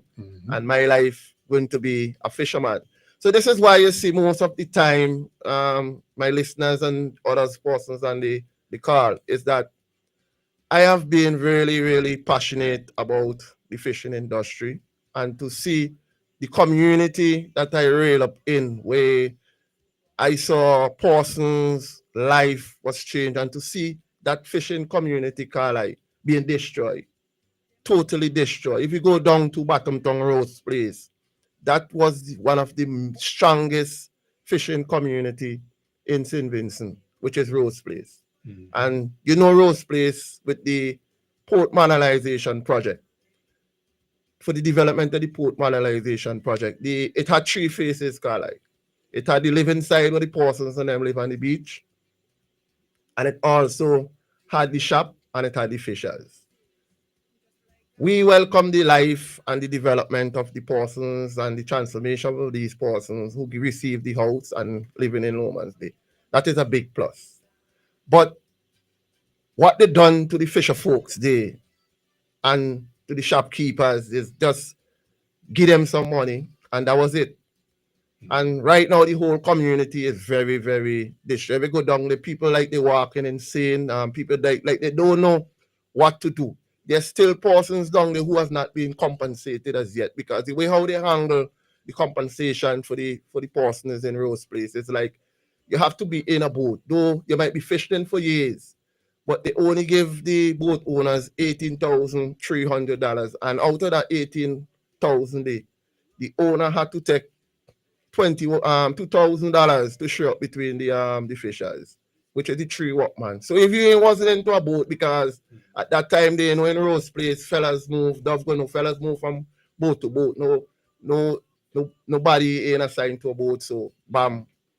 I have a list with about 15 fishers still in get compensated from fishing in there. But to answer the first question you asked about the Venezuelan, most of our fishers fishing more on the northern side, right, of the island, more easterly, which is more up to St. Lucia, Barbados, more south to Grenada. We don't go too much west, right, because of the land space and all thing. But the guys from Barley, they go more take that chance and go more west for look for the papas, blackfish, skipjacks, tuna.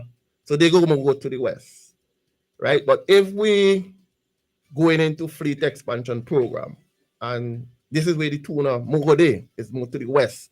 So we have to really look at that very carefully, because most of the boats will be going westwardly to capture that easy day. You know, we have at least over 200 miles going down westwards for fishing. So we have to see how we address that situation there with the Venezuelan. We paying close attention because we had fisher folks in St. Vincent who had been robbed at sea by same Venezuelan guys. They take away the gas, they take away the food stuff. So remember we had that situation where guys was sticked up and was held ransom in the ocean by some Venezuelan fishers about 2 years ago. And still we have the situation where we have IAU fishing amongst our neighboring island fisher folks from Grenada and St. Lucia who come to our waters, fish and go back home. Sometimes there are little conflict out there. So that is the state of the industry, the overall thing about the situation we face, because we leave here sometimes, me as a fisherman, I leave here 2 a.m., 3 a.m. just to go to the fad and return. So we have fisher folks out there in these open pirogues boat and spending whole day and come back in. But you raise a very good point, Carl, before. But before you go there, is there I know I would have heard about some like is any safety radios, any two-way radios, anything in place where you know that could mitigate, you know, issues like what you had where you've been in the water for 2 days or anything like that? Any ways of contacting the Coast Guard, the whole Coast Guard support? I mean, what is your relation like with any experience with the Coast Guard that have come to rescue? Well, we had a situation where we work with handheld radios, but most of the fisher folks keep them sometimes in storage, and then we have to bounce it back with a repeater. But sometimes the Coast Guard do really assist. But what we're gonna like to see within the fishing industry is that there is a marine patrol boat assigned to the fishing industry, because then the Coast Guard do all the time respond to a call in like engine breakdown, like a pan call. A pan call is just in a certain situation, and a mayday call.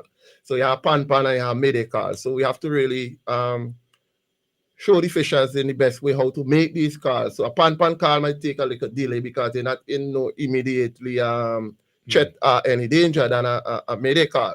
So what we would like to see now is that we will like to see a marine patrol boat for the fishing industry, and we're gonna like to see the fisheries division have a repeater system, just like in Grenada, where fisher folks can hit that repeating system that they could really get that assistance in a timely manner. Because right now I saw fisher folks lose the go out and never come back. Luckily I had 3 and I returned. I saw fisher folks drift away for 9 days, 11 days, and we need that assistance there in terms of a marine. It's really urgent, because then we have IAU fishing around the region. We have safety for our fisher folks, so that will be a plus towards the industry moving forward. What is exactly is IAU fishing? What is that? IAU fishing, unregulated, unreported fishing.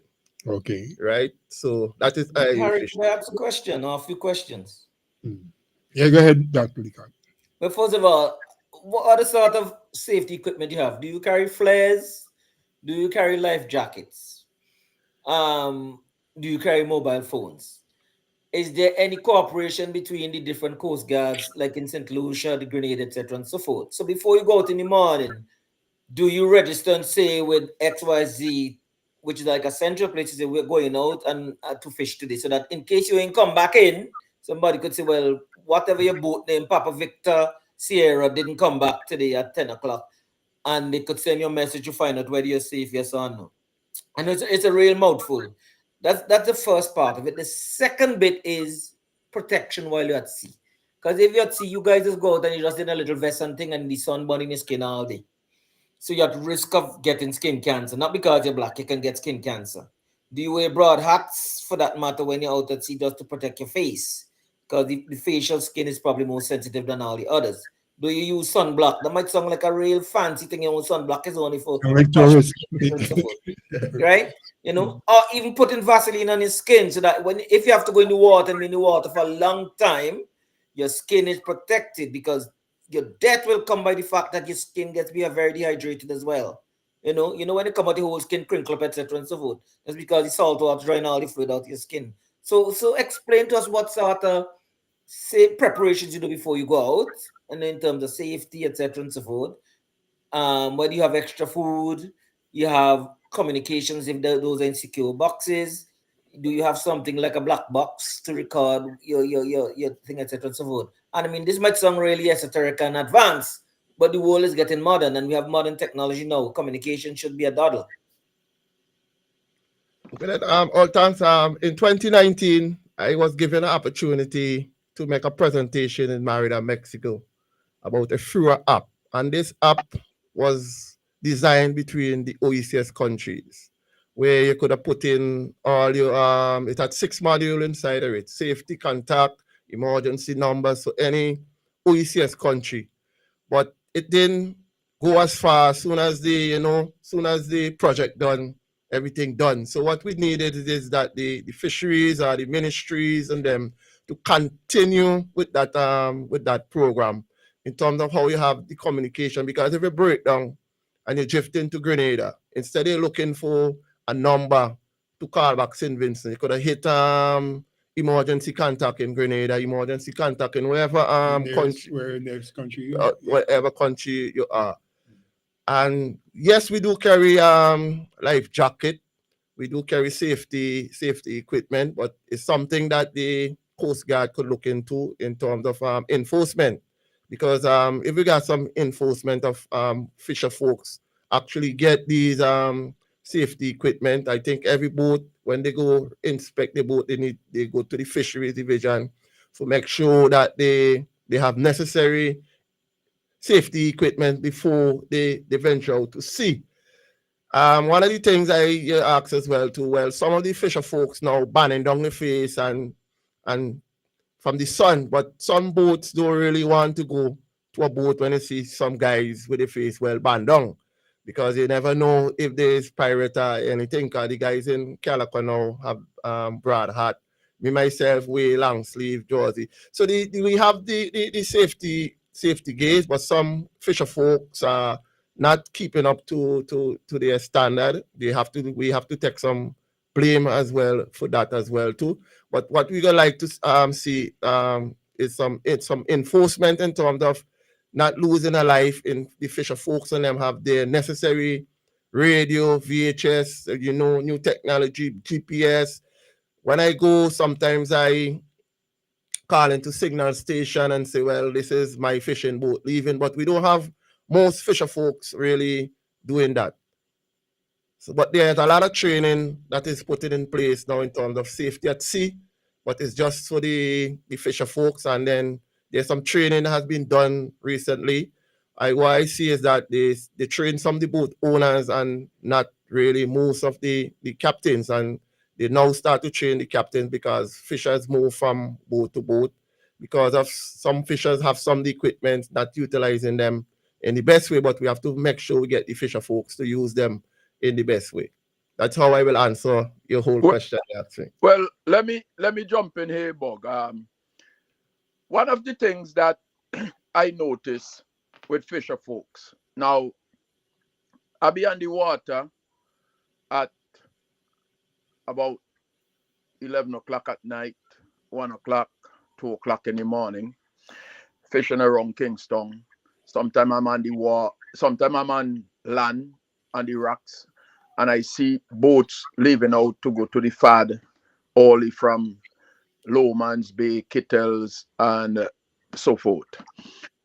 one of the things I notice is that some of the guys have lights blinking. They have lights on to identify the boat. Some of them come through in pure total darkness. You can't see them. I think all boats should have strobe lights in the dark. Now, when I leave out to go fishing, anywhere I leave out from, on a boat, I make sure whoever on the boat who got the radio, you call into the signal station. Tell them. Give them your ID number where you want to use. Tell them you're going out. And when you reach back to your home port, you must call back the signal station to tell them you are back in port. It's something that should be done by all fishing boats. Number two, you have a lot Doug, before you hit number 2, that only covers Kingston. I mean, what about Barry? No. There's a That signal covered station that covers. No, that covered the entire island. Oh, okay, all right, okay, good, Yeah. good. You could use a VHF from Trinidad calling St. Vincent, Carlisle. Okay. Wherever you are, you could do it from. When they're thinking talking signal station, I was thinking like Fort would do it up with the Spyglass and No. you know. Well, signal station is the Fort, and that is our main thing. But you could do it. You could call the Fort from Beckway when you're leaving, and so on and so forth, and let them know when you go out. Okay. So it doesn't have to be visual. Okay, good. All right. Right. Okay. That's one. And number two, the guys and them, I be on the wharf when the Tokyo when they're leaving in the morning sometime when I'm in St. Vincent. Most of the time I'm in the area, not necessarily on the wharf because they don't want me on there anyway, sometime. Anyway, long story. They leaving out. I notice, and I talk to a few of them like that. A man coming on the boat with a bag of bread and a gallon of water. And I think that is the most stupidity. I keep telling them that is stupid. You cannot have a man going out to sea at 5:30, 6 o'clock in the morning with 1 gallon of water he got because he too lazy to put 2 5-gallon, the same thing you put your diesel in, you could put your fuel in, you could put some water in there just in case you go drift. Fresh water becomes the most important thing to you because you got plenty of water where you can drink it with salt water. You must have fresh water, and that's one of the things I think suffering a lot of our people in the region. 3, most of the boat don't have no life jacket. Most of the men don't have no life jacket. Most of them, and Buck knows that. Most of them don't have no life jacket. Now himself life jacket on the boat. And I know most of them get life jacket because when they're giving out thing on Fisherman Day, I remember they used to give all the fishermen and them life jacket years ago. Some of them never used the life jacket that they give them. So like years ago right now. But they don't give out as much. And they still do give out stuff, Bug. But the guys don't use it.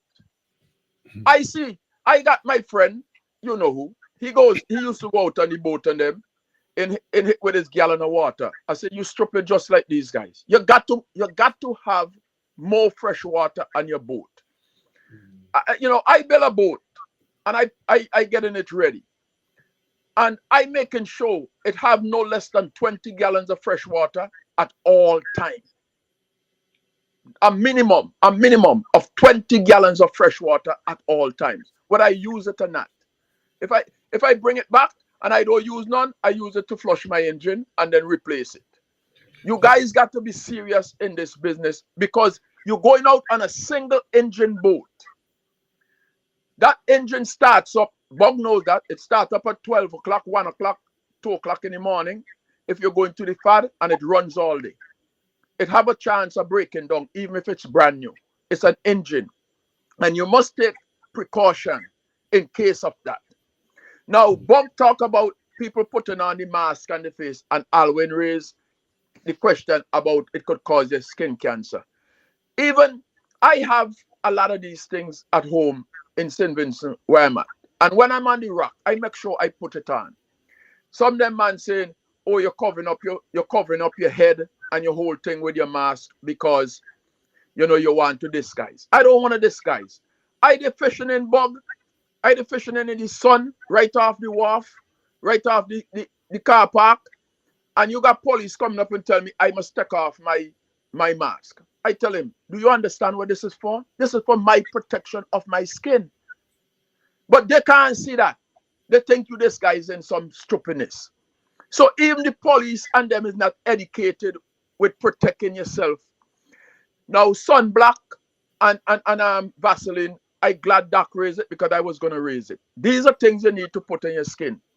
You could take petroleum jelly. It's probably one of the cheapest one you have, and put on your exposed skin and so on and so forth. These guys don't have none of that. I don't know if they're not teaching them, or some of them, they go to a class. After the class done, they forget we go on in the class. So you have to have this protection. I understand. Don't understand. So I understand what you're saying, right? But I know there's issues amongst us, the fishers, and that is something we could dwell with in community meeting and workshop and thing. But there's a lot of bigger issues than, yes, the fisher folks taking a lot of risks. We risk in our life. We put in our life at risk. But there's a big issues that have the fisher folks really all over the place, right? And this is some of the reason why I'm here this morning, to address some of the issues. I do really want to focus on some things that we know that we're not doing. And I think we could get it done if we just have workshop and put necessary protocol in place for the fisher folks, between the fishers and the boat owners, and even the housewife, to make sure, and the children, to make sure they tell the husband or the girlfriend to all time walk with safety equipment, light, water, and things. But one of the things I want to touch on, my first thing I want to touch on, Dov, is that we have our primary organization in St. Vincent. The national organization is not as strong as it used to be before. We're the umbrella body that is made up of 6 primary organizations. And the other day I went to a symposium where we have the new minister who was taking over between the fishers and the agriculture cooperative. We have over 225 registered fishing cooperative from my notes I take in the meeting, and we only had 6 fishing corp. And one of the role that they're trying to do now is trying to see how they could close off the national organization. Because closing off the national organization, Dov, you would not hear the voice of Harry because of the primaries are not functioning. But you're not hearing to see how they could try to.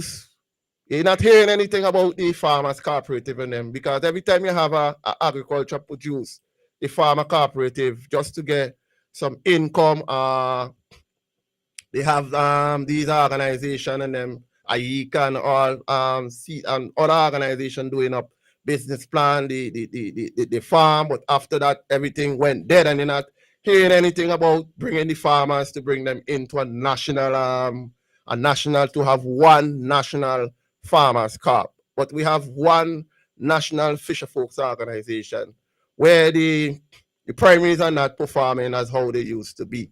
Carly. And they are planning now to see if they could shut down the NFO because the primaries are not functioning, because then the voice of the NFO is reaching out there and echoing the issues that the fisher folks are having. For the last 3 months, if you look at on your television, Carly, you're seeing the minister with a whole heap of agriculture this, agriculture that, seed. Yes, when last you see anything promoting the fishing industry itself? Nothing. You ain't seeing anything promoting the fishing. And you see that, in spite of we have, according to what the Prime Minister said, we have more sea than land. Right. You know. And 3 months going, you're seeing the Taiwanese, you're seeing everybody handing over this, and you ain't seeing any handing over towards the fishing side of things. And this is why we are saying that agriculture and fishing cannot go. For instance, Carlisle, we have the barley. You know, most of the fisheries complex was built under the NDP time, which is the 6 fisheries complex. We have Canawan, Beck, with Union Island. We have barley, we have Calaqua was given a lease to manage the cooperative, was given a lease to manage the. And you got Chateaubriand. Don't forget Chateaubriand, okay? And Chateaubriand was given a lease. Since 2021, we are asking even the outgoing train, the Mr. Victory and Fisherman's Day, this year, asking for renewal of a lease for the facility in Barley. And up to now, we can't get at least signed. So the organization could upgrade, or they could do whatever they want to do the facility. Calaqua cannot even get back the lease. The last time we had a meeting, the lease that the fishing cooperative was given at a peppercorn change. And when you see that your organization and them has been given, the minister saying your lease is a peppercorn, you could tell you the interest level they Carlisle. And up to today, we are calling, we submit, the organization and them submit their proposal, they submit everything, and we are calling for this lease, and we can't get this lease up to now. We even trying now to see how we could do business to turn barley into aggregator, because the fisher folk feel more comfortable. Instead of dealing with rainforest, they will deal with barley as an aggregator, just to see how we could get a eyesight into the Sanders market. But up to now, we cannot get the lease, and we are calling for that lease, Carlisle. And you could see the direction of where the industry is going, because, as you know, you visit Calaqua a very long time. You just visit Calaqua. You know, Calaqua is a decent fishing community. Myself, I had to go out there because when they rebuild the fisheries, they used to have the guys in them selling from under a tree. And I had to go there myself and videotape selling fish from under a tree. Yeah, as a matter of fact, I got a memory. One time I went there, they had a shark hanging from a tree. A shark hanging from a tree, cutting pieces of shark. I got a piece here. Yeah. So you see the direction that the morning, guys. Morning, Dougie. We've been joined by Dougie, the greatest owner and manager. Okay, good morning. And talking about the fisheries complex, and it's under this administration here, they only build one fisheries complex, which is the Oria Fisheries Complex. Is it working? Because today the fisher folks are crying out for fuel, Carlisle. They can't get the fuel out there. Not even a pound of fish is selling out there. And we are failing just to have our own fisheries just to get back a lease in Barley. And I think that is really overbearing. We need to see that this lease, we asked for it publicly on Fisherman's Day that Barley had this lease, even in Calaqua, to get back a lease for these to the cooperative, and them could manage it. Goodwill, which was based in Rose Place, which I'm a member of, we was unfortunate because of the development of the project there, because we had to relocate ourselves. But they didn't give us an alternative more than just give us some money and say, well, that is it. So we cannot really represent the fisher folks that do business in the kind of way that the organization supposed to do business. So we brought forward a plan, was to the port manalization, to see how they could develop Edinburgh, but it didn't really work out to how we wanted it. They counteract and bring back their plan that they was going to build something in Edinburgh for the fisher folks, but they had a meeting there, and then some person say Edinburgh is not the best place. So here I said that. I fight against that, Bug, because it's not the best place. Could I join the conversation? Yeah, Dougie, go ahead, please. Yeah. Okay. Good morning, Bugs. Mr. Harry. Pleasant good morning. I've been listening all morning, Carla. I was following all morning. I just want to just go back one little bit about the issue of protective gear before I come back to what you're dealing with. There's materials, long sleeve materials that you can wear that'll keep you cool even during the sun. Sun will still heat up. That are netted but cool, and I know that they exist because I've dealt with some of those things. Trawlers came here. I'm the person who installed all the communications equipment in those trawlers, SSB, VHF, whatever. So I have an idea what is that. Secondly, I've seen in Indonesia the guys, or secondly, before I go that, all fishermen really should wear a hat with a brim and put a thing underneath your chin to hold it from blowing off, because it protects you from the glare directly in your eyes, with the brim over your eyes and around your thing coming down on your shoulders, which brings fatigue. A lot of people don't understand that. There's the big brim hat stop the sun from coming right down by the neck of your shoulders there and give you fatigue. The glare in front takes away that UV rays into your eyes. That's constantly on your eyes, and it will keep you safe. In Indonesia recently, I've been looking at a canopy. They design a canopy for the pirogue type boats where the driver of the captain of the boat and holding the engine, steering. There's a canopy that folds down for fishing. When you're fishing, it folds down come down close to where the engine is. Well designed. A little aluminum canopy. It folds down and it comes back up. Like when you have a car that has a retractable roof. But it's a kind of it takes up about a third of the boat when it's up, and that provides some form of shelter if you run into trouble, if you're just cruising, and if you also run adrift, so you could have some protection. I think we need to seriously look into that, and any serious government will look into that if they want to protect their fisher folk. And we're talking about new economy and the blue economy. The other thing that I want to contribute to is the issue when you're speaking about cooperatives. One of the things that you have to understand clearly that this administration is master of is to divide and rule. Divide and rule.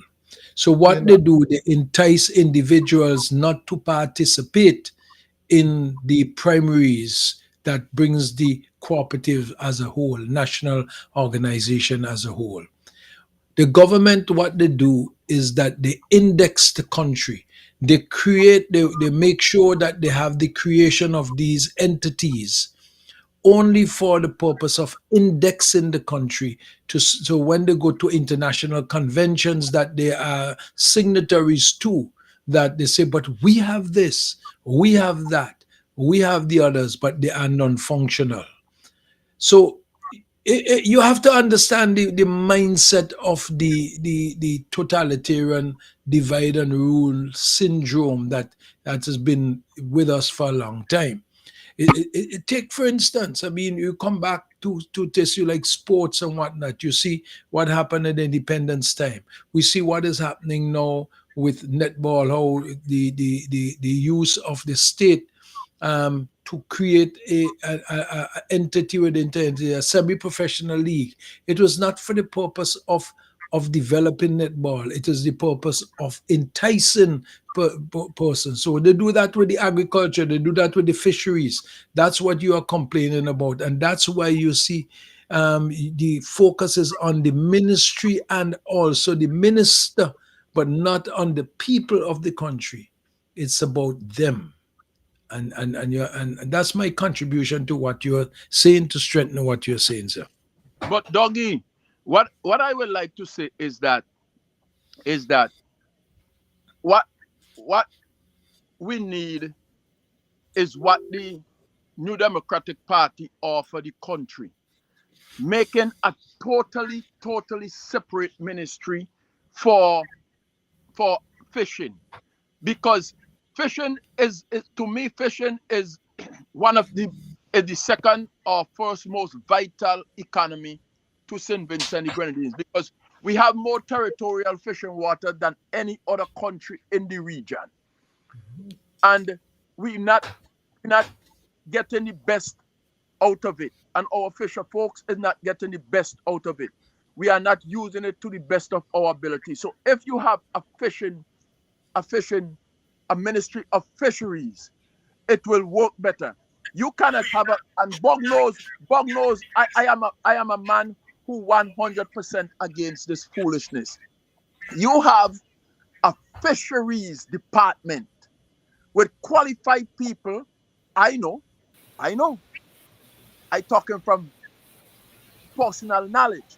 You have qualified people in fisheries, but you take the fisheries we're bugging them dealing with and put it in the hands of the agriculture input warehouse with people who must himself swim or himself go to the beach, knows nothing but fishing, knows nothing but going on a canoe or a pirogue or a seine or scuba diving, and you put it in their hands and you expect it to work for the fisher folks. It can't work.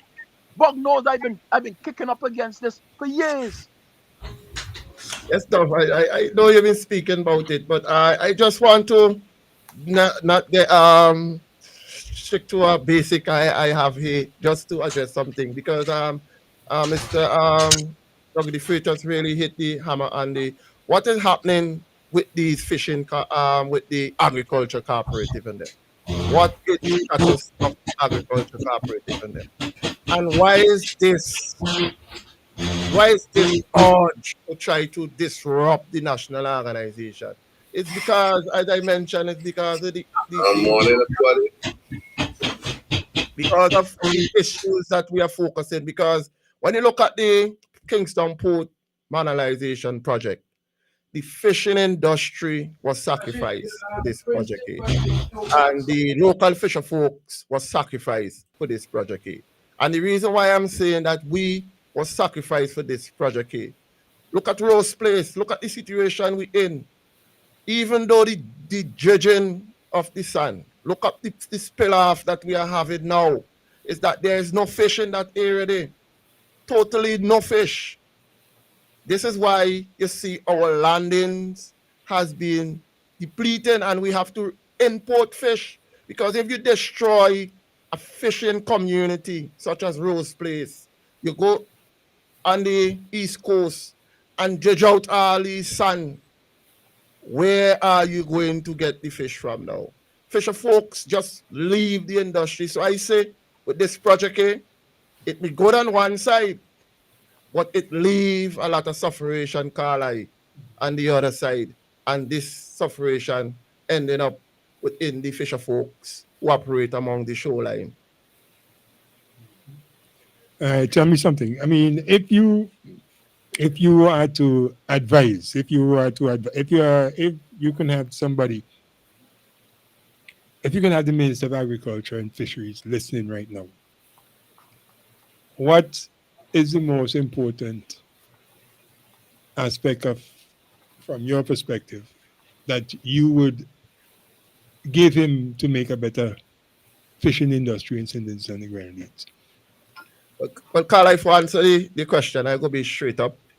First, Carly, what we are seeing in the industry is that we only see in the minister for project launching, project opening, right? And when we have issues like this to dwell with, because we're still waiting to see the minister to have a sit-down conversation to deal with issues within the industry, and we cannot get that, right? So we only get in when you're having a project, as I said, an opening ceremony, Fisherman's Day, or you're launching a project for FAO, but for deal with issues that the fishers are facing. So my thing is first is to have a sit-down conversation first with the minister, whoever in charge, to see how we could address the issues instead of we just getting a talk show, you're launching of a project and things. So that is my first step. That's how I will answer that question. Because I can't advise the minister when we can't meet with him to deal with the issues we have in the industry. And even with and there's still no avenues like where you can get a message where you can speak to like a PS or a permanent secretary, or you can speak to somebody who can reach the ministry.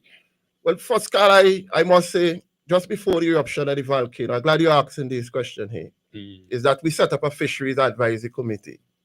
That fisheries advisory committee was in the constitution, that's the first thing on the Fisheries Act, and right, is that you must have a fisheries advisory committee who can guide and direct the minister in decision making.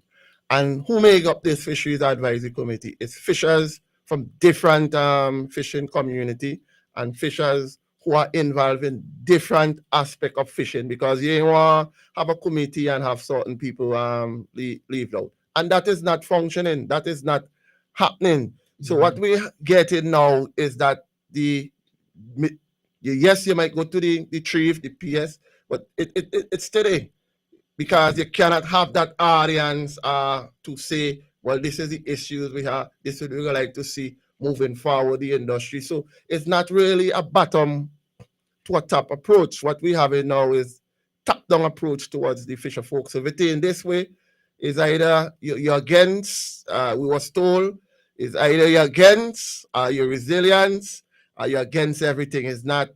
We had been bracketed already in a meeting because we are asking questions, so we're against resilience. So this is one of the things we was told. But we were trying to see how we have meeting with the minister, but we has not been succeeded as even me present a letter, carry a letter there that we would like to meet with the minister. Up to today, I went in persons as well too, and write my name to see if I could get the audience with the minister on behalf of the president, and even have other members of the board. And up to now, we didn't get that invitation to see the minister. So where the discussion goes, this is why sometimes we bring the issues out to the general public, because this is how we going to have these persons in office answer us sometimes. But it's good that if we could have a sit-down conversation moving forward the industry, that because everybody need to benefit from the industry. I remember one of the contributions that you would have made, there was issue with landing, where sometimes the hours of where landing of where the dock is open or something like that don't necessarily coincide with the times that fishermen come in. Somebody open the hours at opening hours between 8 o'clock and 4 o'clock, and if you come in before 8 after 4, you have to wait until the next day, or you have to, was there anything done differently since we brought that to light? So we brought that issue to light. Well, Dove been speaking about the management of the agriculture input warehouse. And Carl, I submit a letter to the authorities requesting that we have somebody from the fishing facility sit on that committee to help with the direction of the management of the agriculture input warehouse, in the way how they conduct business, because we have the vendors cooperative, that the vendors and them, about 3 years ago, the vendors was told before the agriculture input warehouse take over that they will be given one side of the market, and there's a company from Trinidad that was supposed to do some business, and they will be given half of the market. They rush them into farming a cooperative. They even do the bylaws for them, the business plan for them for free. And now the vendors and them farm themselves, and totally now you're bringing the agriculture input warehouse. And since the agriculture input warehouse come on stream, they come with a Booleanism approach. It's like they just put up notice and the wall, and you have to go with it. There is no real dialogue with the vendors and even with the fishers. If they meet with the vendors, that is it. Like they meeting with the fishers folks, and what they done, the increase, because if first time days, if we catch 100 pound of fish, we never used to pay any landing on it, right? And if we catch the skipjack fish, we used to be lesser. You used to sell the skipjacks more cheaper than the dolphin and the kingfish. So we used to pay, say, 10 cents for the landing of the skipjacks, and that's 10 cents a pound. 10 cents a pound, and we used to pay 20 cents a pound for the dolphin and the kingfish. And what they done since they come in, they didn't find ways to cut their costs because of the ice machine. Recently, you see the ice machine did break down. They had to close down the fish market. So they didn't find a way to see how they could cut their costs. What they find a way is to see how they could cut the income for the fisher folks. So what they do, they remove. So if you catch you can't make gas, you have to pay now. And they increase every fisher land is 25 cents. So they move the skipjack. So okay, the markup you get on the fish. So even you get $5 for that fish lane making $10 for, you still have to pay 25 cents for the skipjacks, which you sell very cheap to the vendors, even to the market, than the dolphin and the kingfish. But they still charge you 25 cents for it. But they used to close up the place on a Wednesdays. I see they meet with the vendors. I see it open back now on a Wednesdays, but the increased costs for that Wednesday. But to today, they ain't meet with the fishers to tell them, well, they're opening back on a Wednesday or anything. Why is the changes? Why is the increase of costs?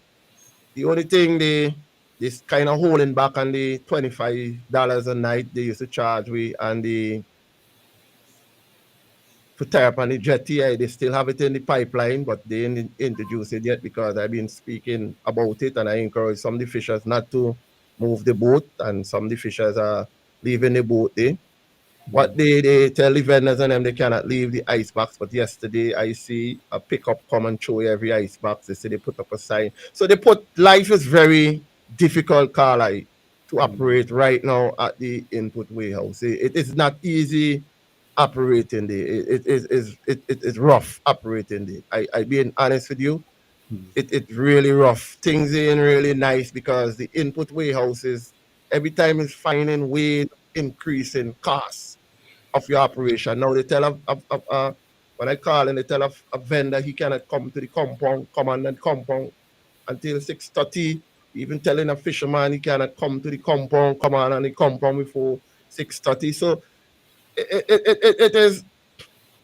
things there is not 100% nice in the favor of the fishers, and it is very frustrating going there operating as a vendor, and very frustrated going there in the morning to go to sea, because they have this thing now that you have to have a fisherman ID card. There are some persons who ain't reached the age limit to get a fisherman ID card. What's the age for that? Yep, you have to get a fisherman ID card from the age of 18.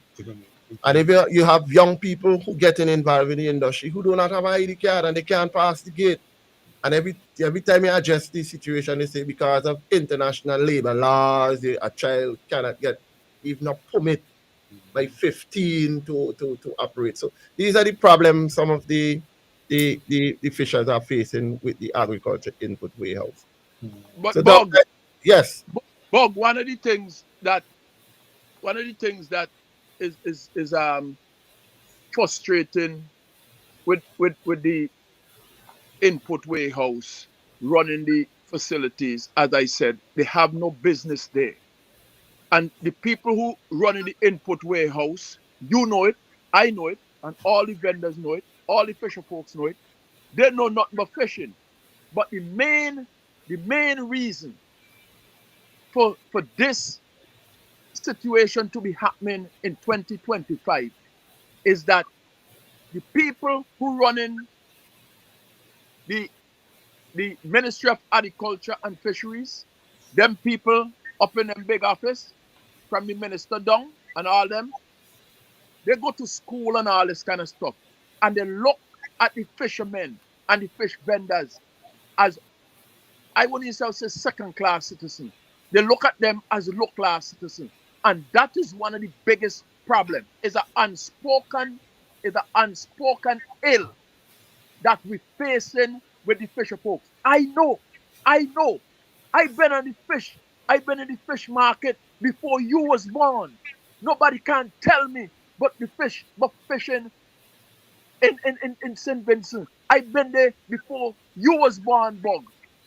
When me and your body let's shoot up because look, a fish vendor cannot even park his vehicle in the yard. And he cannot even park his vehicle in the yard. The bottom line is some of these people who running the agriculture input warehouse, who is now running the fisheries in the buying, selling, and in charge of downstairs, those are the people. They look down. On fishermen. It's an unspoken thing, but it is true, and you know it, and everybody knows it. And that is why you have to have a ministry of fisheries so that they could deal only with fisheries, and they don't have to deal with these clowns who think they're better than you. That is why they treat fisher folks as second, as low-class citizens. I'm telling you. All right. Tell me something. You say sometimes you start like midday, start at midnight and 2 a.m. How long does it take you to get to your fishing spot, Well, the type of boat some of the fisher folks get is take me at least 2 hours to get to the nearest spot. So we leave here around 3 o'clock time, 5 o'clock when the morning out. Some leave very more earlier than me, some leave 1 o'clock. Okay. Yeah, and then sometimes you guys have GPS? Yeah, we have GPS. Oh, just do it on memory. With GPS during the night. Yes, okay. we have GPS. So one of the problems we have now is when some of the fishers turn up to the gate, because some of them leave the boat by the jetty still. Okay. It's when you leave your home 1 o'clock or 12 o'clock and get there and you get this kind of harassment from the security. You present your ID card, sometimes they delay you, sometimes you turn up with a guy who ain't have a fisherman ID card. He can't go to the compound to get on the compound. So right there your whole day spoil. So because these security say they carrying out the mandate. So I say we there here with 4 tank of gas and the guys and them going fishing. Why don't you allow the guys and them to go fishing? Sometimes the guys and them go to see Carlisle and weather breakdown. Somebody take sick.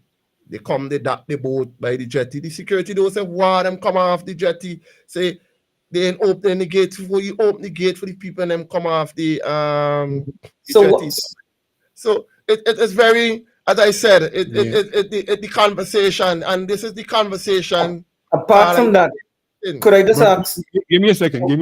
Yeah. Where I'm going with that, I'm trying to get the sense of the cost of operations. Well, the cost of operation, my cost, I could differ my cost of operation, right? The cost of operation for me, because we carry 15-gallon tank. Okay. And these 15-gallon tank.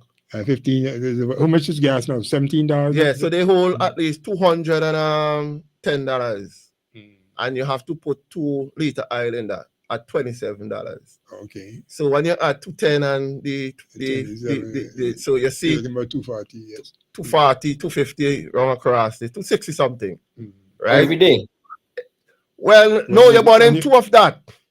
All right. I just for 1. So I do my maths of 100 pound of fish, because when you're doing maths, when you're doing these kind of business, you do it off of a big catch, because you do often catch a big catch, but we do it off a normal catch. So a normal catch might be 100 pound of fish. Okay. So normally being an average. An average daily catch might be about 100 pounds. Like say, if you catch 100 pound of you expend for 100 pound of fish, might cost you $560 for the day. Out of that, because say So $7 a pound for the fish. $8. Out of that, you have to pay 25 cents. That is $25 Gandhi. Right? And you now have to split that equally amongst the fishers. So sometimes you end up with $20, sometimes you end up with none. And if you catch say 90 pounds at fish and you have that same expense there, you still have to pay the market, and you yourself now have no money. So it's really expensive in terms of because what we say now is, right? So this is why we say the 25 cents is too expensive for land your fish. And right now they have a scale in the market. For given's sake, you have a kilogram scale with you now come off of seawater, and then you have somebody with a calculator checking up your weight by 2.2. Fisher folks asking for that scale to remove. Let we get a pound scale. Not everybody is illiterate to have but that kind of. chances are, Bog, that you would not get a pound scale because times are modern and we have moved on to kilograms. So that is unfortunate. So people just have to do that maths. Could I just ask, is there any collaboration between the different fisheries ministries in the different islands? Grenada, St. Lucia, St. Vincent, Martinique, Dominica. Is there any sort of collaborative effort? That's one. Second, what sort of insurance do you guys carry in terms of if things happen that, surviving relatives will be taken care of, or you get ill, and you go to the hospital, you need special treatment? Are you guys involved in that sort of thing? Well, to answer question number one, as the president, the National Fisher Folks is a member of the Caribbean Network of Fisher Folks Organization, which is called CNFO, but its real name is Caribbean Network of Fisher Folks Organization. We have 17 countries around the region in that from all over the region, and we do have online meeting. This is how sometimes I just get the opportunity, my brother, to travel to that organization and they offer training. But I'm talking about that. I'm talking about government to government. Not, that bit's fine, but government to government. Does the fisheries people in St. Vincent have any regular contact with the fisheries people in St. Lucia, with the fisheries people in the other countries? Yes. I think that is. And there's a network, communication. Yeah, network. I think that because they meet through CRFM, Caribbean Regional Mechanism Fisheries. So they have the fisheries Ministry of Councils of Fisher, or where all the ministers sometimes get together, because most of the decision had to come to these ministers in court head when they're making fisheries laws and policies for the region. I think, yes, they do come together and have that kind of meeting there. One of the things in the other question you asked me is the insurance. Most of the fisher folks will have to take out their own insurance for themselves, life insurance, but for the boat and for the engine, some of the insurance in them around the region, even in St. Vincent, are saying is high risk. So we don't really have that sort of coverage within the insurance for our boats. We even have predial larceny as well too. That is not addressed within the fishery sector. So there are people who thieving off your engine prop, thieving your boat, thieving your engine, thieving anything out of your boat, and we're not seen to have that addressed as how it's supposed to address amongst the predial larceny within agriculture. So we do have predial larceny amongst the fisher folks. But thieving your gas out and filling your bottle of water too. Right. So, but there's a collaboration around the region with the Minister of Fisheries, and also with all the chief of fisheries do have that kind of collaboration there. But with the Fisher Folks Organization, we have that kind of avenues as well too. Just for my education, because I'm not a fisher person. Before you had GPS, when you go out in the night, how would you know which spot you're going to have the best fish, etc., and so forth? How do you tell that? Well, first time the fishers used to use landmark, which is light. And they never used to go as far as how we going far now. They used to just go for catch like the blackfin, the blem, the snappers, just along the shoreline. So you don't really need much navigation for that kind of fishing. But you need that navigation now because I say since the judge the sun, right? Out there, we guys used to have the spatter fish, like the blem and the blackfin and them thing, you know, them gone. So they have to now see how they could go into new technology like using fish finder to find new fish because there's totally no fish in that side. If you could ask any fisherman, the place is deep and very deep. You have to have either crane or you have to get a rod if you're going in that area there to fishing. So and then the seagrass and everything used to be down there where it can take years before fish come back there. Person said there was no seabed. Even the guys in them, there was the poorest lobster season, I think, last year, Carl, for the guys in them who look for lobster on the mainland and that east coast, the lobster season was very poor. They didn't had a great lobster season, but I go see how it go for this season that is newly open to see if the catch might improve. But for the last, since it's the judging, there was no lobster in that area there for the fisher folks. So people only look at the fishing side of things, Carl. I hear you. All right. Anything that we didn't prompt? Anything you want to talk about that we didn't prompt? I see you have some notes there. Yeah. Well, Carl, I like to speak about the situation still. I will not stop speak about it. Is that we have 56 persons in Lomans Bay.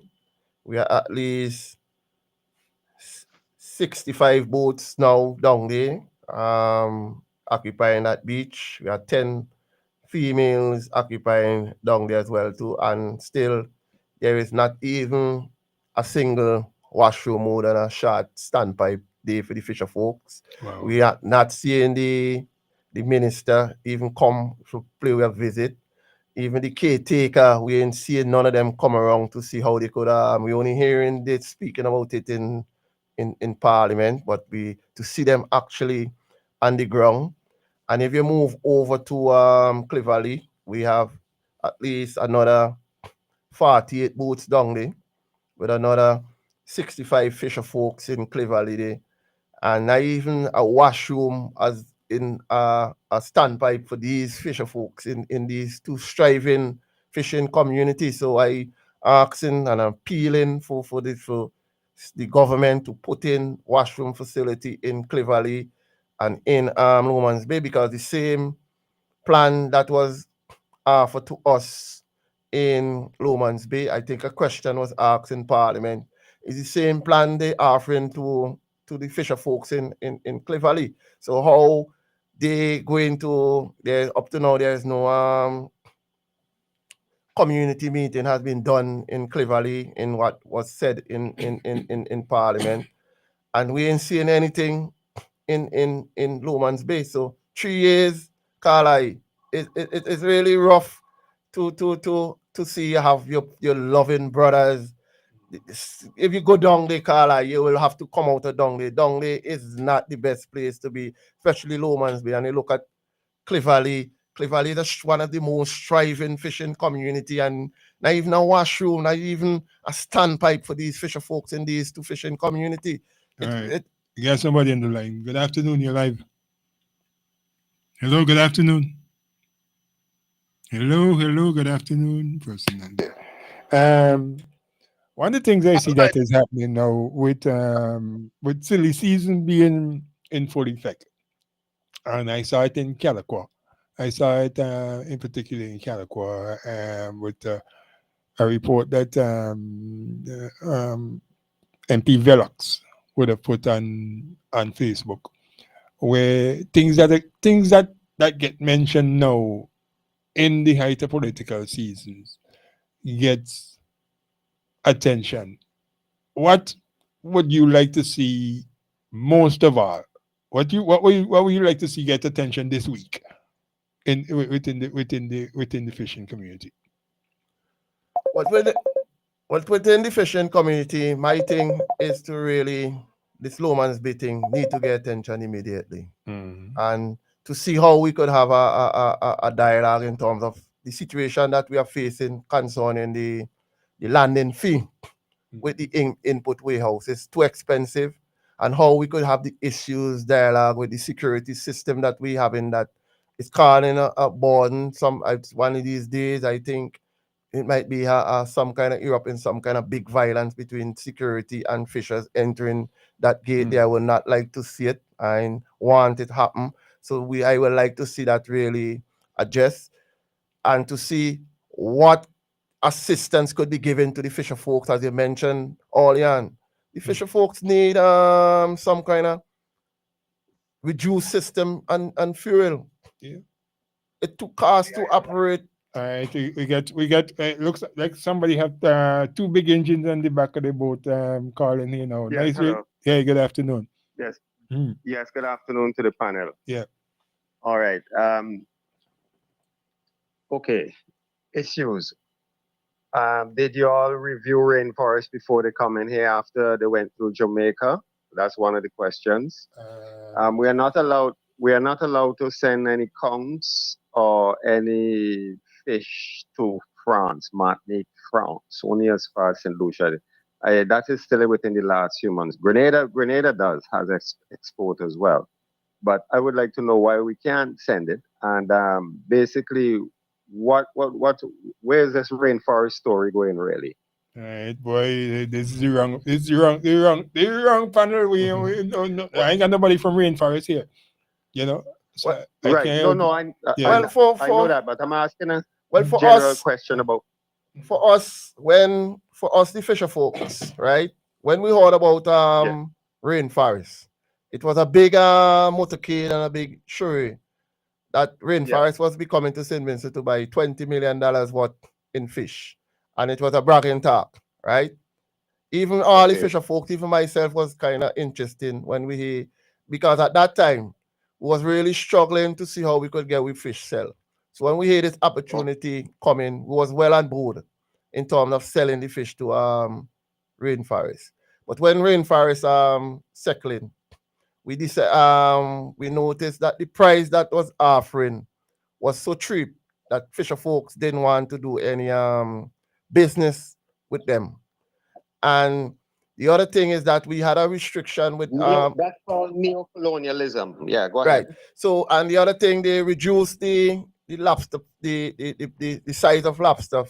The size of lobster used to be from 2 pounds to 1.5 pounds.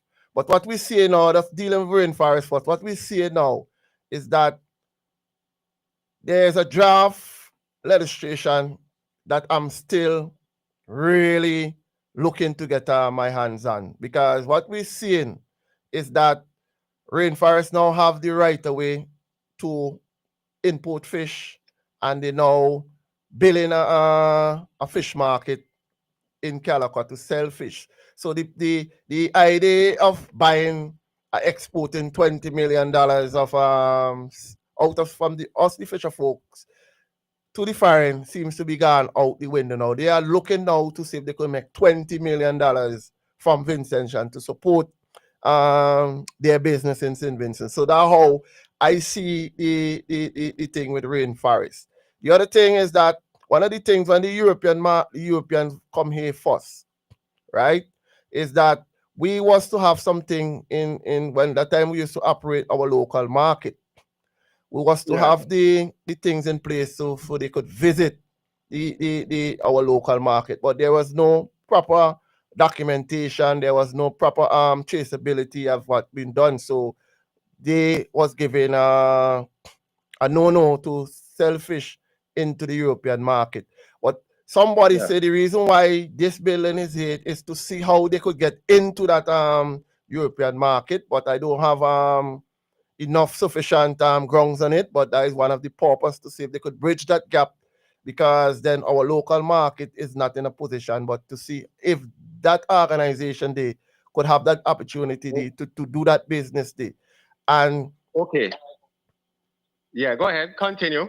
And the secondly is St. Vincent have a red card. I don't know that it's been listed as a country of overfishing and the high seas. And you know the size of boats we had, them 25 Carlisle, them 25 feet boat and 6 feet wide. What kind of fish we could bring in for be overfishing. So this is something. So this is something. Are listening? Yeah. Yeah, you don't even have a size fleet like Grenada. Nowhere near where Grenada you're having St. Vincent in terms of fishing, right? Right. I know your conversation. I'm really glad to listen to you, but let me just run a few of the things down. You could write them down and you could answer them. I'll go up in a bit. But hear me, listen carefully. There's boats available for people like you. I am not giving the information on the air. I'm going to send the information via the WhatsApp.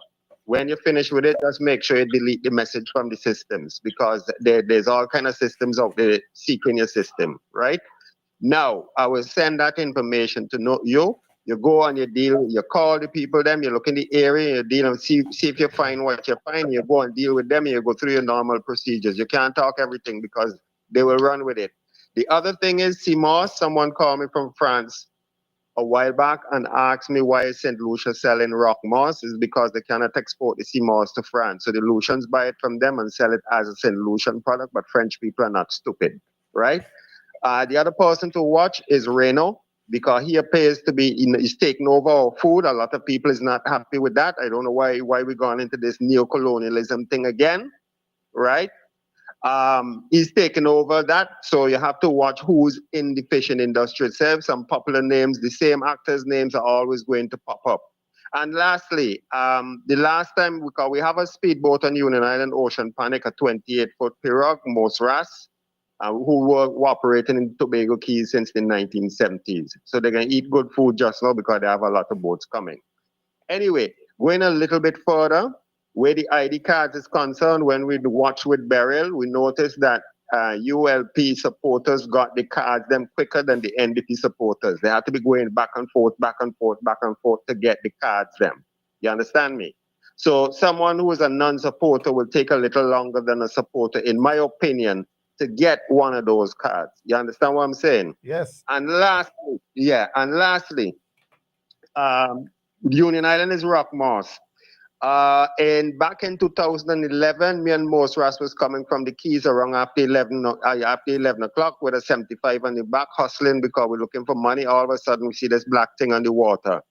When we went and hold on in the thing, we had to call 5 more man. Man come from Myro, man come from Ashton, and we dragged this thing all the way to the beach on Myro Day in Saline. When you roll out the thing, it was a brand new net that fall out. All of us cut it up in pieces and we're still using it today. Taiwan travels heavily. What you have to do, ask somebody to give you a donate to you personally, a GoPro, which is automatic. Ask one of your children to go through the instructions on YouTube quickly and tie it onto your head. Any movement that you have out there, it could transfer safely back. Any images. Yes, huge trawlers pass through on the outside of the Keys. That had to drop off a trawler coming from Taiwan because it had their writing on it, okay? And we take that, and that was shared up, I think, about 25 men. That whole thing shared up, and people still eating food from that till today, so many years after. So they come in the scraping through here. So basically, you have to change up your method of approach and deal with it different, and everybody needs to stand together because they're looking to see if they can erode you. Lastly, not going off the subject, thanks for your time. Lastly, to 2023, I brought 4 investors here into St. Vincent from Germany. I went 6 weeks before to Invest SVG and spoke to the Mr. Beach and Nadine Agard, telling them that zipliners are coming in 6 weeks before. Remember, we work with the system. We don't know how, which me and Mr. Rose and with our cooperative try to bring a resort back in 2005 here, and it got refused by Parliament. Dr. Thompson? Right. Anyway, fast forward. So what I'm saying is, when the people arrive on the 31st, I took them from the cruise ship port, brought them to Kingston, upstairs to the Invest SVG, office closed. So Ms. Agard lied to me. So when I left, I went up to tourism. When I reached inside tourism, Ms. Scrub she was 3 times extremely helpful. You understand? When we went downstairs now, where we started drinking thing because things mess up, so, you know. So after later in the day, I got talking. I said, I'm not going to get through. The people understood immediately. I said, but let's give it a year and a half or 2. Someone from their side will start it, and then we could then come behind because nobody's knowing where we're going to put it. So my question is, I would like to know if the insurance would be $1 million because our insurance is $1 million per person in case of injury. I wouldn't say the premium. You understand me? So when you read that paper, Americans don't want to come here and go on a zip line and talk about 250,000 US, especially Black Americans. Black Americans freshen out to place bad. Ah, boy. Hey, we run out of time. We run out of time. All right. So I'm gone. Yeah. Yeah, gone. But Mr. can answer off the air because give him some good things to talk about. Let me send you the information. Hopefully he gets the time to do it. Yeah. All right, cool. Yeah. Let me send you information and you contact those people and y'all set up your thing quietly. You are going to get help. I think you might be on a position whereby when you get time. the money. Yeah. All right. Thanks for holding. Good afternoon. Hello, good afternoon. Hi, good afternoon. Oh, Mr. Douglas, Hi. I know time is limited, but do permit me just 2 minutes, if I may. Yeah, Carl, sure. I'll do, you know? Yeah. How you doing, Carl? Yeah. Good, and you greetings to the hard hitters, of course. Yes. On Wednesday, we buried Joy Brown. And Carl, as you would know, I joined the Brown family some 50-odd years ago, married Elma. What a remarkable family. Brilliant, intelligent boys and girls, all of them, you know. A wonderful mother-in-law, Mrs. Brown was. And so was their dad, of course. So they buried Joy. I wasn't able to go. But, you know, Elma was the first of them, the oldest. And she was an extraordinary woman. As you know, she was a very good friend of your mother. Yeah, Well, I know the whole family, Laverne, Bonnie, Oh, yes. Yes, Mackie, I know the whole family, Kingston Park. Yes. Oh, of course. Yes. But you know, today now, on behalf of myself and my daughter Carla, who is in England, I wish to extend to them my deepest condolences, of course. I couldn't go to the funerals. I couldn't walk. I couldn't go to Bonnie. He was my the best of the Brown brothers who became a very good friend of mine. Anytime Bonnie and his dear wife and family came to St. Vincent from the US, they stayed with me in Ribishi. But you know, I don't know if you remember this, Carl. Like the old man used to say, when you are sick, you don't go to funerals. But I couldn't walk. Still having problems with my walk, but I couldn't let today pass. So this is my favorite program, and the favorite program on Saturdays. What a wonderful idea you and Ducky had, and I congratulate both of you. I wish also to extend my congratulations to Mr. Harry. You don't beat intelligence, man, and he has shown he has such great in-depth intelligence about fishing and other ways. Wonderful Vincentians, excellent experience, and doing so much for our fisher folk. So today, I wish to just remember Joy. Some of you might have been, some of the hard hitters might have been her contemporaries, but she was such a beautiful personality, boy. No wonder they called her Joy. I was one of her students. She taught me French. Yeah, man, she was such a brilliant mind, boy. I tell you, when I got into the family, she was in Mexico, I think, at university. And I think Albert said at the time Mike was doing his doctorate.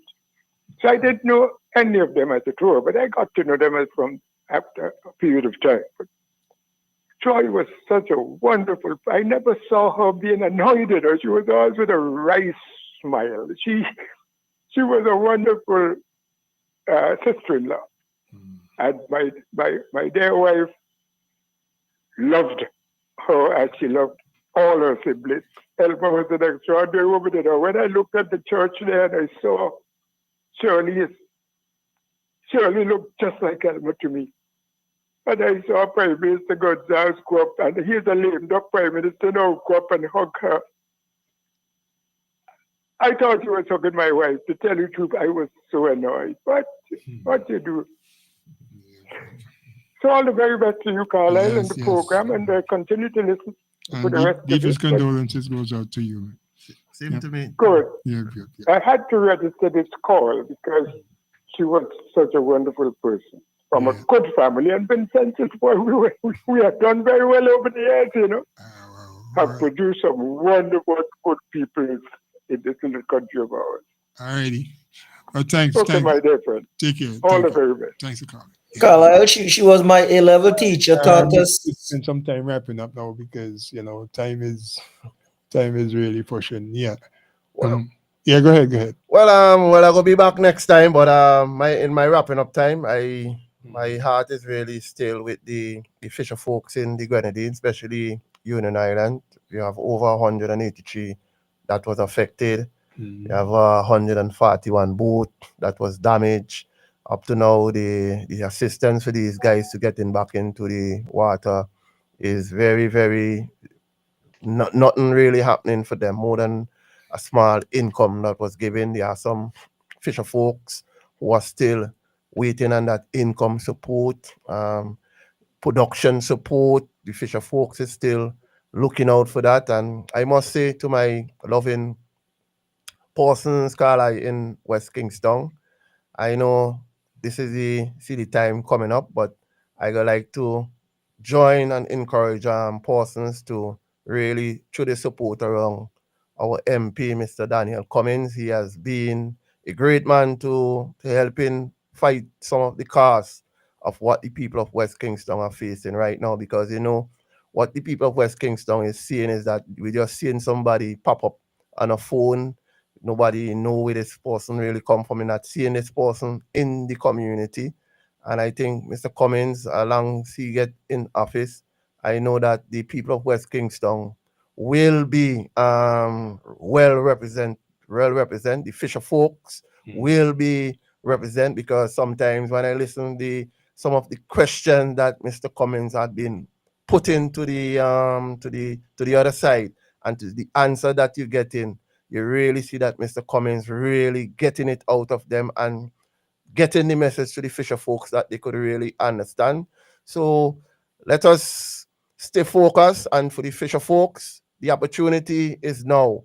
The industry lies with you, because we are seeing what is taking over. We are seeing what is transpiring. So I'm encouraging you, when the time has come, to do the right thing.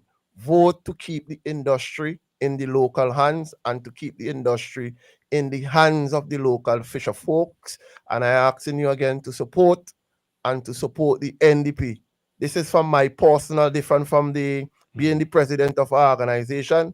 I'm encouraging the fisher folks of St. Vincent and the Grenadines to stay focused and to keep the industry in the hands of the local fisher folks, with an X next to the key and the NDP. Thank you, Carlisle, to having me here this morning. All right, thank you, gentlemen. Anything that you want to ask Mr. Harry in Parton? Anything you want to mention to Mr. Harry in Parton? I just want to say personally that Mr. Harry has my deepest and profoundest effects. I am not a person who has any affinity to the sea. Not even to go on the beach and swim out 20 yards. I could only swim to save my life. So he has my greatest admiration. It seems as though he's working and doing a great job amidst a myriad of adversity. And I hope that one day they'll be able to triumph and so that we could have a sustainable local fishing industry. And I agree with him. In order for that to be effective, we have to make the change. We have to switch from what we have now to something else. Just a word about Mrs. Brown, Joy Brown. She was my sixth form teacher, taught us 1984 by George Orwell, and she was a fantastic teacher. You could imagine when you're a young person, you're growing up and you want to be treated like an adult. That was Miss Brown. Very calm, very bespoke, supreme intellect. So my condolences to the family. Mackie Brown, one of our brothers I know, was an old cadet when I just started. Haven't seen him in ages. And Laverne, I think, was in 2 forms ahead of me. I think she might be married to Conroy Dye, I'm not sure. So just want to extend my condolences to the family personally.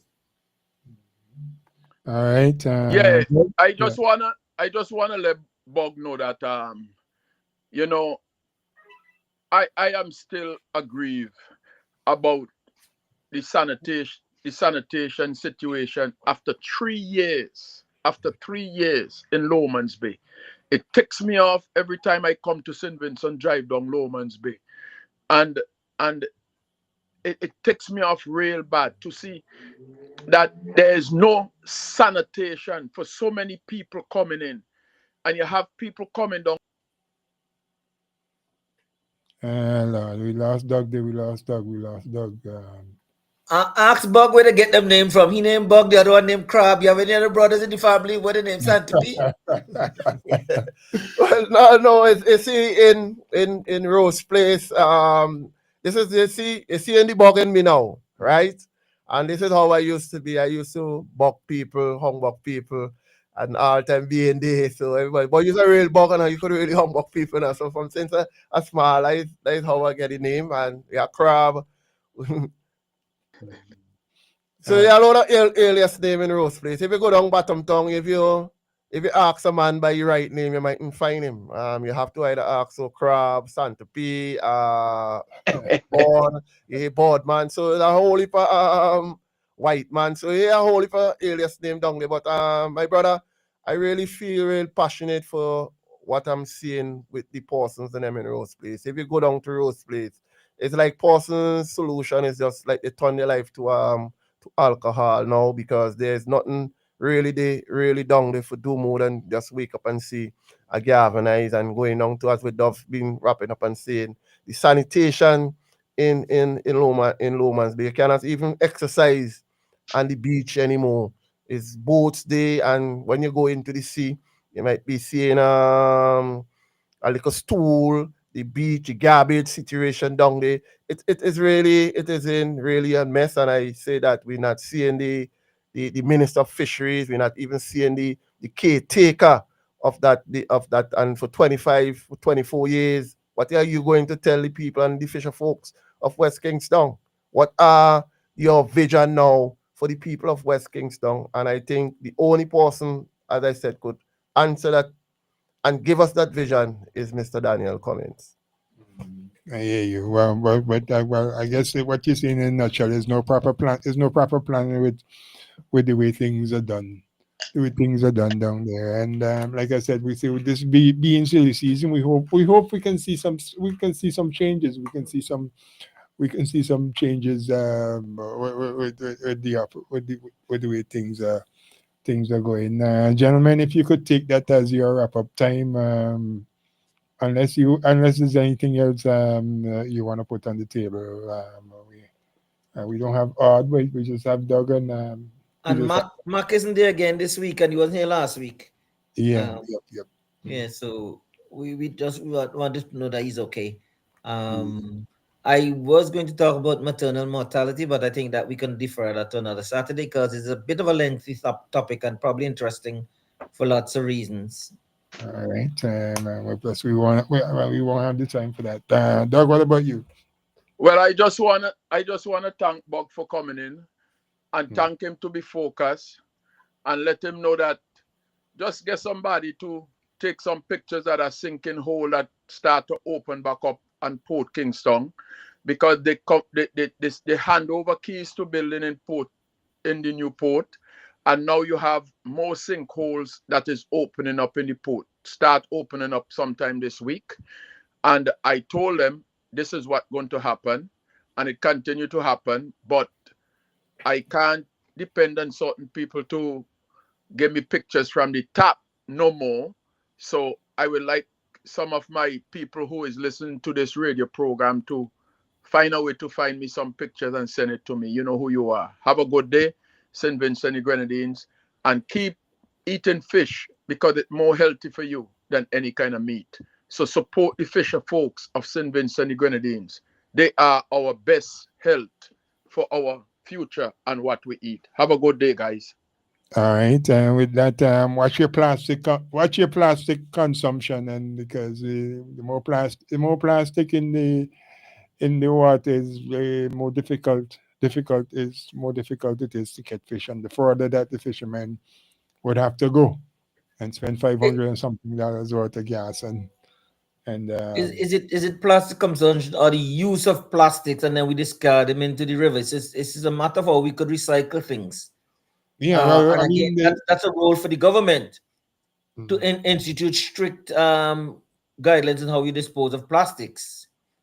You know, because we also have microplastics. A lot of the things that we use have plastic molecules in them that we're not aware of. So we have to start reading packages, etc., and getting a message across. Another thing that Mr. Harry would have mentioned this morning is the age. The age for persons to be able to catch a fisherman ID. But there was I think it was on SBG TV News this week. One of the officials in the prisons was amazed at the age of the young men who are now in the prison systems. I mean, he said that according to he says usually when he was growing up, it used to be big man in prison, but now it's a bunch of little boys. I mean, in a lot of ways, we talk about the aspect of the education revolution where persons are dropping out of school in Form 2, dropping out of school in at age 14, age 13, age 14, and it seems like a mill where they end up in Her Majesty's or His Majesty's prison, as opposed to something where they can learn a skill like you, Mr. Harris. You've been in fishing all your life. I mean, when did the restrictions come about where you had to be, or you have to have a fisherman's license, a license, a ID, a fisherman's ID, in effort to go? I remember as a little boy, I would go whenever I go to the U. I would go out to my uncle gone on boat, uncle gone, and there was a guy a guy named Joker that taught me how to row. I mean, I would go out to row. I mean, there was nothing commercial, but it was nothing stopping me. It was nothing stopping me. He was just giving me adventure. It wasn't a working environment, but there wasn't something that was stopping me from working as a youth. But in the meantime, you learn discipline. Because we didn't go out far, but as far as you you went out is as far as you had to come back. Well, with that, I go say that the fisherman ID come in when I start to attend regional meeting and see what's on. Even the person at the time used to attend the regional meeting, because one of the things we had is the track record that when somebody get locked up, they see them as a fisherman, and then the stigma of the fisherman, fisherman keep doing this, and when a fisherman wanted to join a open account, they asking him for something that could prove he is a fisherman. Okay. And so and then we had about 2 of our fishing vessels was hauled up by the U.S. Coast Guard more westwards than us, say about 60 something miles west of Barley. Okay. Was hauled up for at least 2 hours by a U.S. Coast Guard, and they had to call back and ask for identification. So this is why we decided now and then, if a fisherman go drift, missing at sea, and he end up in a different country, so we decided we need to advocate for fisherman's ID card that could identify a fisherman. So any mishap, so we encouraging the Buy a fishers. little Vinci flag and put it on the boat to mate, because it identifies you as your nationality. Well, Because but some it's plastic nationality, but people they on the want to water, yeah? identify you as an actual fisherman. The individual. They want So to you could. identify- So this ID card fisherman had now, they could now open an account by most of the local bank. But only one problem we have with the ID card is that the Western Union is not recognizing the ID card. But most of the institutions are now start to recognize. You're missing the point. I don't know why Western Union is not recognized, because with Western Union, you need 3. Yes, sir. You're missing the point, right? 2 ships have been blown out of the water by the Americans recently, right? You're dealing with logistics and communication. You might be a little boat out there floating. Yes, they're using sat-nav to identify things, and they think you're the wrong person, they'll blow you out of the water. That's what I'm saying. If you have a little flag, etc., and so forth, they might say, oh, it's kind of intention flag. Let's double check before they decide to push the button. That's the point I'm making. And I think that's a very good point, and that is something that I will have to start to introduce amongst the fisher folks, because sometimes you used to paint on the flag on the boat itself, but now you just have the registration number. But I think that's a very, very excellent have point. Your ID, yes, but have a little thing that identify you. Right, that is a very excellent point to move forward with. Yep. All right. Well, thanks again for coming. And Carlisle, yeah. Just a plug for the fundraising venture in Utica this afternoon in raising funds for Central Kingston. I'm a little sorry I'm not using the program for personal gains, but just to remind people. Dr. You ain't going, so I want other people to go. I'll give your brother the bill. I'll give you a step over the wall and give your brother a bill for that. Don't worry. You know? Yeah, you might get lunch. Trade it for lunch. I never said that, Doc. I never said that. All right, gentlemen. All right. Thanks. Let's talk to Jennifer Cheverton. When all is said and done, Jennifer Cheverton's Wholesale remains the one to be reckoned with. It's the place for the best in mattresses in all sizes, upholstery foam for your cushions and seats in all sizes, all types of pillows, toilet tissue, a long range of soft drinks including Futa, Buster, Orchard, canned and bottled Coca-Cola and Sprite, and Trini fresh orange juice, plus the very best saltfish on the market, all priced to meet your pocket. It's located opposite Greenfinger at Upper Middle Street in Kingstown and opens Mondays to Saturdays, 7:30 a.m. until 4:30 p.m. It's the place where quality matters and the price on your side. Jennifer Cheverton's Wholesale. Call 456-2814. That's 456-2814.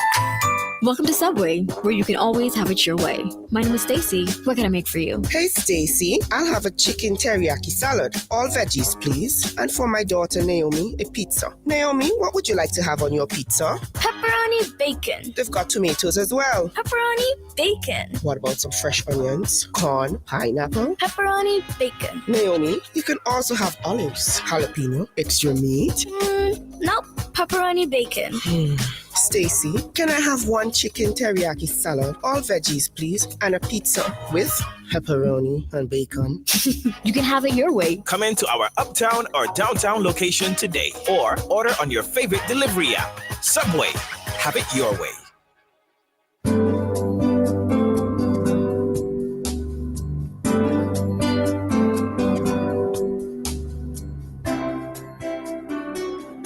We would like to say that Captain Bligh XO Aged Rum is the best rum in the world. And now we can. Voted the world's best rum at the World Rum Awards 2014, Captain Bligh XO Aged Rum.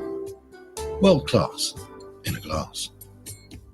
Air filters, oil filters, fuel filters, disc pads and brake shoes, clutch disc, pressure plates, rotor plates, engine parts, fan belts, timing belts, oil seals, spark plugs, radiators, radiator hoses, water pumps, universal joints, suspension parts, KYB Japanese shocks for Toyota, Nissan and Suzuki, tie rods, rack ends, ball joints. You can also get accessories, cleaning supplies, polishes, titanium tint, black tint, Valvoline motor oils, Toyota and Honda motor oils, transmission fluids, Michelin wiper blades, headlights, corner lights, HID kits, HID bulbs and ballast, LED bulbs, and much, much more can be had at Automax Auto Parts. Automax goes the extra mile and spend the extra dollar to ensure that you get first quality Japanese auto parts. Come see the difference at our showroom opposite the basketball court in Camden Park. Call us at 458-2000 or 529-2070. Visit us on Facebook, Automax Auto Parts. Drive the extra mile to get the best first quality auto parts. Please note that we open on Sundays from 8 a.m. to 3 p.m.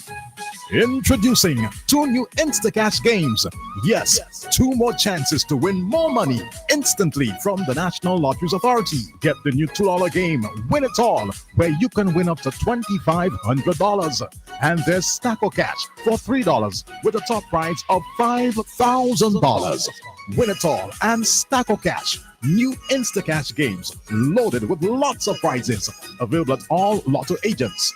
Instacash, so easy to play, and you can win instantly. Turtle Island, Kennewan, the place is about to come alive as Cultural Entertainment, together with Thirsty Turtle, proudly presents Wet It Up, the Wet T-Shirt Edition, Saturday, November 29th. Join us for the grand reopening of Cultural Restaurant and Bar. Look out for 3 top DJs, DJ Chad, DJ Blaze, and DJ Stifler, alongside the Sizzling Girls in the Wet T-Shirt Showdown. Action kicks off from 9 p.m. until admission is only $50. More at the door. Grab your tickets now from Stock Up at Beefy Shop, April Shop at Balance, Kayla at Diante's Beauty Salon, Balance, and Ice Cream Trailer. Don't miss the grand reopening of Conch Shell Restaurant and Bar. This one's Sarah. 20 minutes on to the hour of 2 o'clock. Today's show is brought to you with the kind compliments of Naive International Logistics, shipping, packaging, and moving. 3 locations to serve you. New York City, 347-500-9142. Boston, 617-594-2283. Or right here in SBG, 784-455-5600. When you can't wait on the barrel, when you need it now, Naive International Logistics. Also brought to you with the kind compliments of CNR Enterprises. CNR Enterprises, located 2nd floor of the CNR building opposite the Customs Building, Kingstown. Check them out for Insure. Check them out for stationery and office supplies. Check them out for orthopedically manufactured mattresses. Check them out for your cereals. Check them out for your Kirkland products, including almond milk, Kirkland napkins, and more. Wholesale and retail. CNR Enterprises, 532-9372. Also brought to you with the kind compliments of Jamar General. Jamar General says if you're building or renovating, you should consider UPVC windows available at Jamar General Services. Built, tried, and tested for our tropical climate with the following strong points. 1, they won't leak. 2, they are RC blast resistant, they won't rust. 3, with 5mm tempered glass, they are shatter resistant. 4, they're double-sided, accessible, and easy to clean. 5, insect meshes available on both sides. 6, all replacement parts are available locally, available at Jamar General Services, 457-2725 for further details. You should also contact Jamar General for your PVC pipe and your PVC pipe accessories. Check them out also for your building electrical needs, and remember, with proof of purchase of matching quality products, we will match your price and give you a further 5% off. Best price is guaranteed. Jamar General, 457-2725 for further details. Also brought to you with the kind compliments of Jennifer Cheverton Wholesale. Jennifer Cheverton Wholesale. Check them out for Solo, for Piedrax, for Mountain Dew, for Coca-Cola, for Sprite, for Ginseng Up, for Turbo, for your potatoes and onions. Check them out for Three Horses Malt. With deliveries Wednesdays and Saturdays on the Leeward side, Tuesdays and Thursdays on the Windward side. Telephone number is 456-2814. Tell them, of course, you heard about it right here in CTVIEW Saturday Show. Tell them Carl says thank you. Also brought to you again compliments of Flick Pest Control. Remember, one flick and they're gone. 457-1857 is the number to call. Also brought to you with kind compliments of Express Data Systems. Express Data Systems. Check them out for the HP i5 computers with 4 gigs of RAM and a 500 gigabyte hard drive for only $495. Or the HP DeskJet Advantage 2875 for only $395. Tell them, of course, you heard about it right here in CTVIEW Saturday Show. Tell them Carlisle says thank you. And of course, for advertising CTVIEW Saturday show, the number to call is 491-9140, because it's when you do well, we look good. When you do well, we feel good.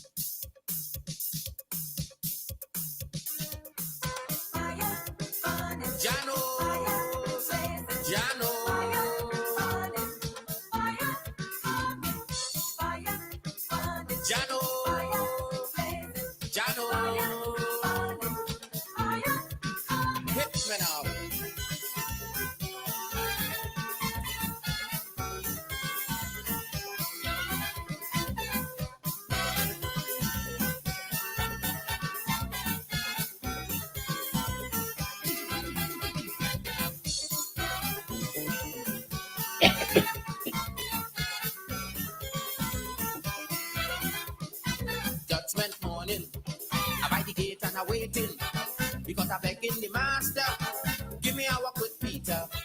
If I some sinners coming, with them I go be dealing, because the things that they do me, I want to fix them personally. Peter wait, Peter look Cecil Rhodes by the gate. Peter look the Englishman, we send Cecil Rhodes to Africa land. Peter take Drake, take Raleigh, but leave Victoria for me. Peter I just don't care what you say, but Mussolini he can't get away. Why? Abandon. Blazing. Abandon.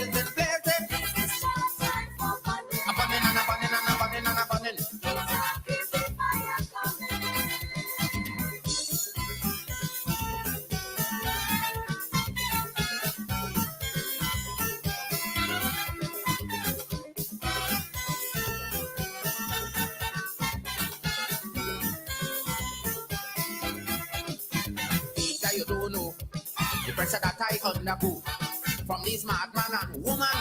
I feel the full weight of the hand. They made the oppressed law. They never care about the poor. Peter, these people had a day. Well, now it's time for Stalin to play.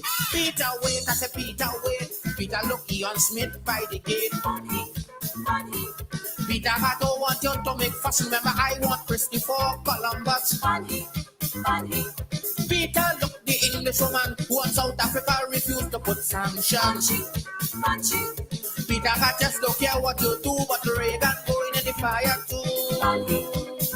Why?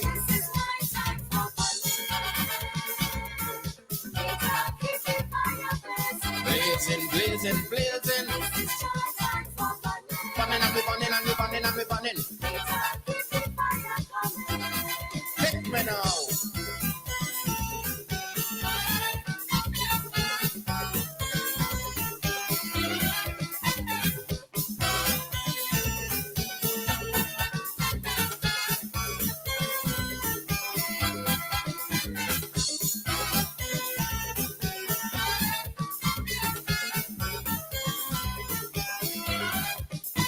Peter, don't grudge me.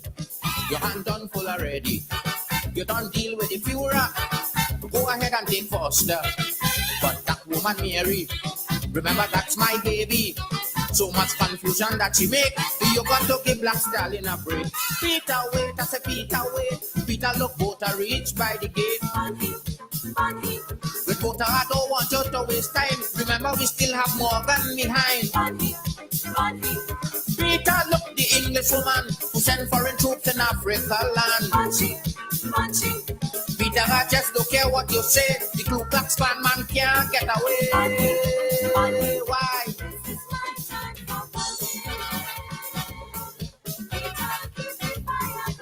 Blazing. Abandon.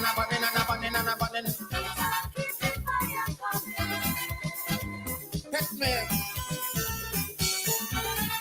One them boy. Come in. We burning. Boy.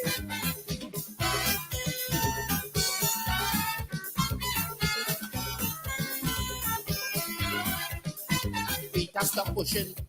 It have plenty more coming. They call them from overseas, but leave my low key. During my lifetime.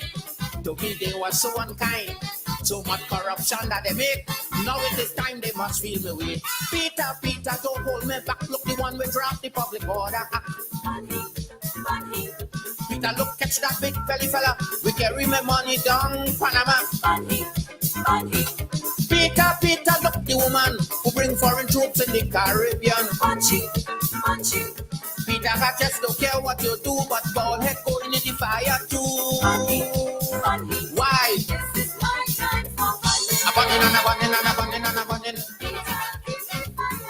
Blazing, blazing, blazing. We burning and we burning and we burning and we burning. Coming, coming, coming. Burn them, old man. Blazing, blazing. We burning and we burning and we burning and we burning. Coming, coming, coming.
born and come.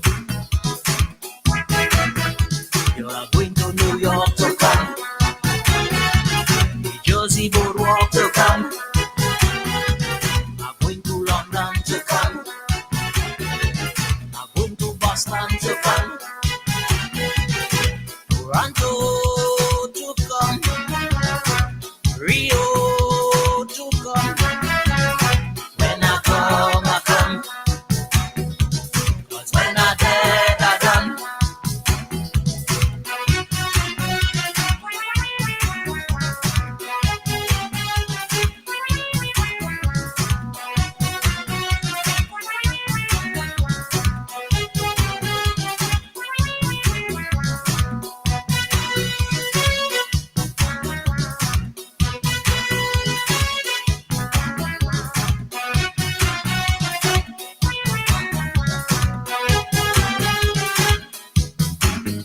I'm a traveling man, as you can see.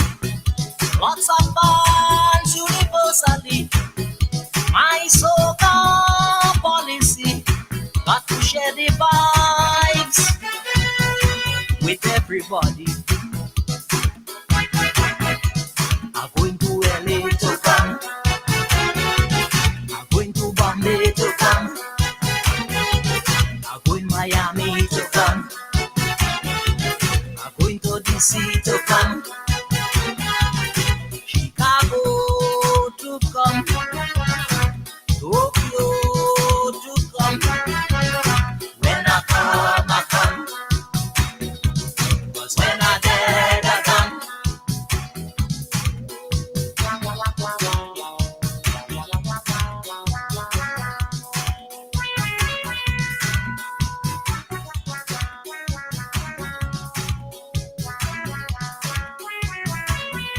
Like a man on the run, no one tongue to tie me down. I live by a strict motto. When it's time to go, I have to go. I'm going to Kingston to come. I'm going to Houston to come. I'm going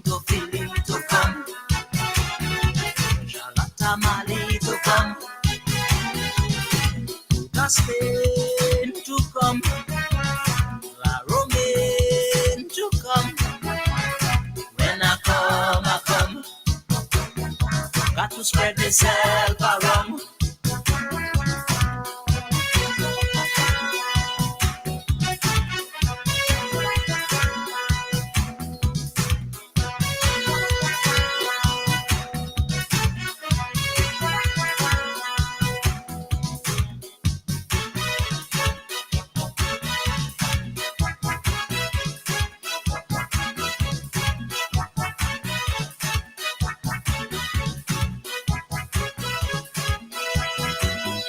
When I reach back home to SDG, have a little more patience with me.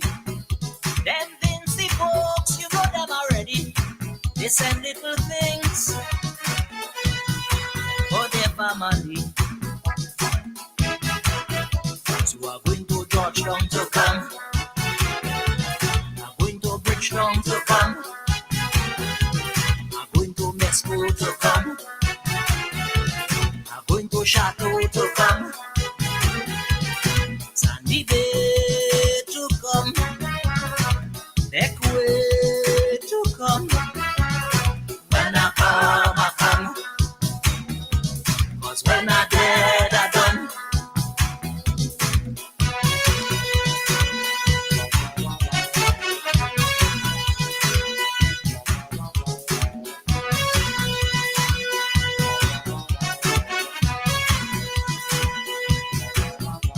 Hold on, I'm coming. Hold on, I'm coming. Hold on, I'm coming. Hold on, I'm coming.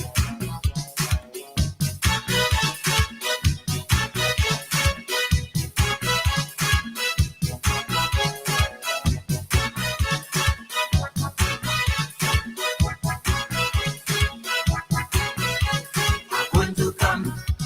I'm going to come. I'm going to come. I'm going to come. I'm going to come. I'm going to come. I'm going to come. I'm going to come.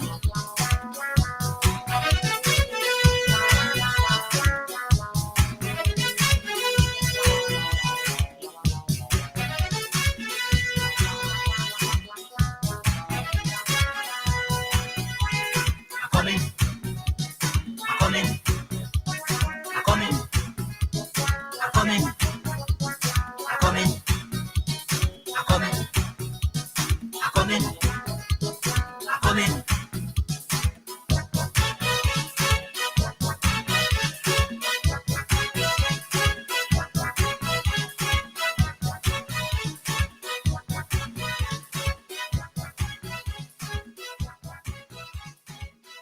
I'm planning to start sing soca and go and live in Grenada. Start to sing some jam songs, eat lambi and drink the rum. Every night I lay down in my bed, I jam jam singing in my head, saying alio, Trini people I said, oh yeah yo, ay ay ay, oh yeah yo, stop, away from me, move, away from me, move, away from me, move, away from me, move.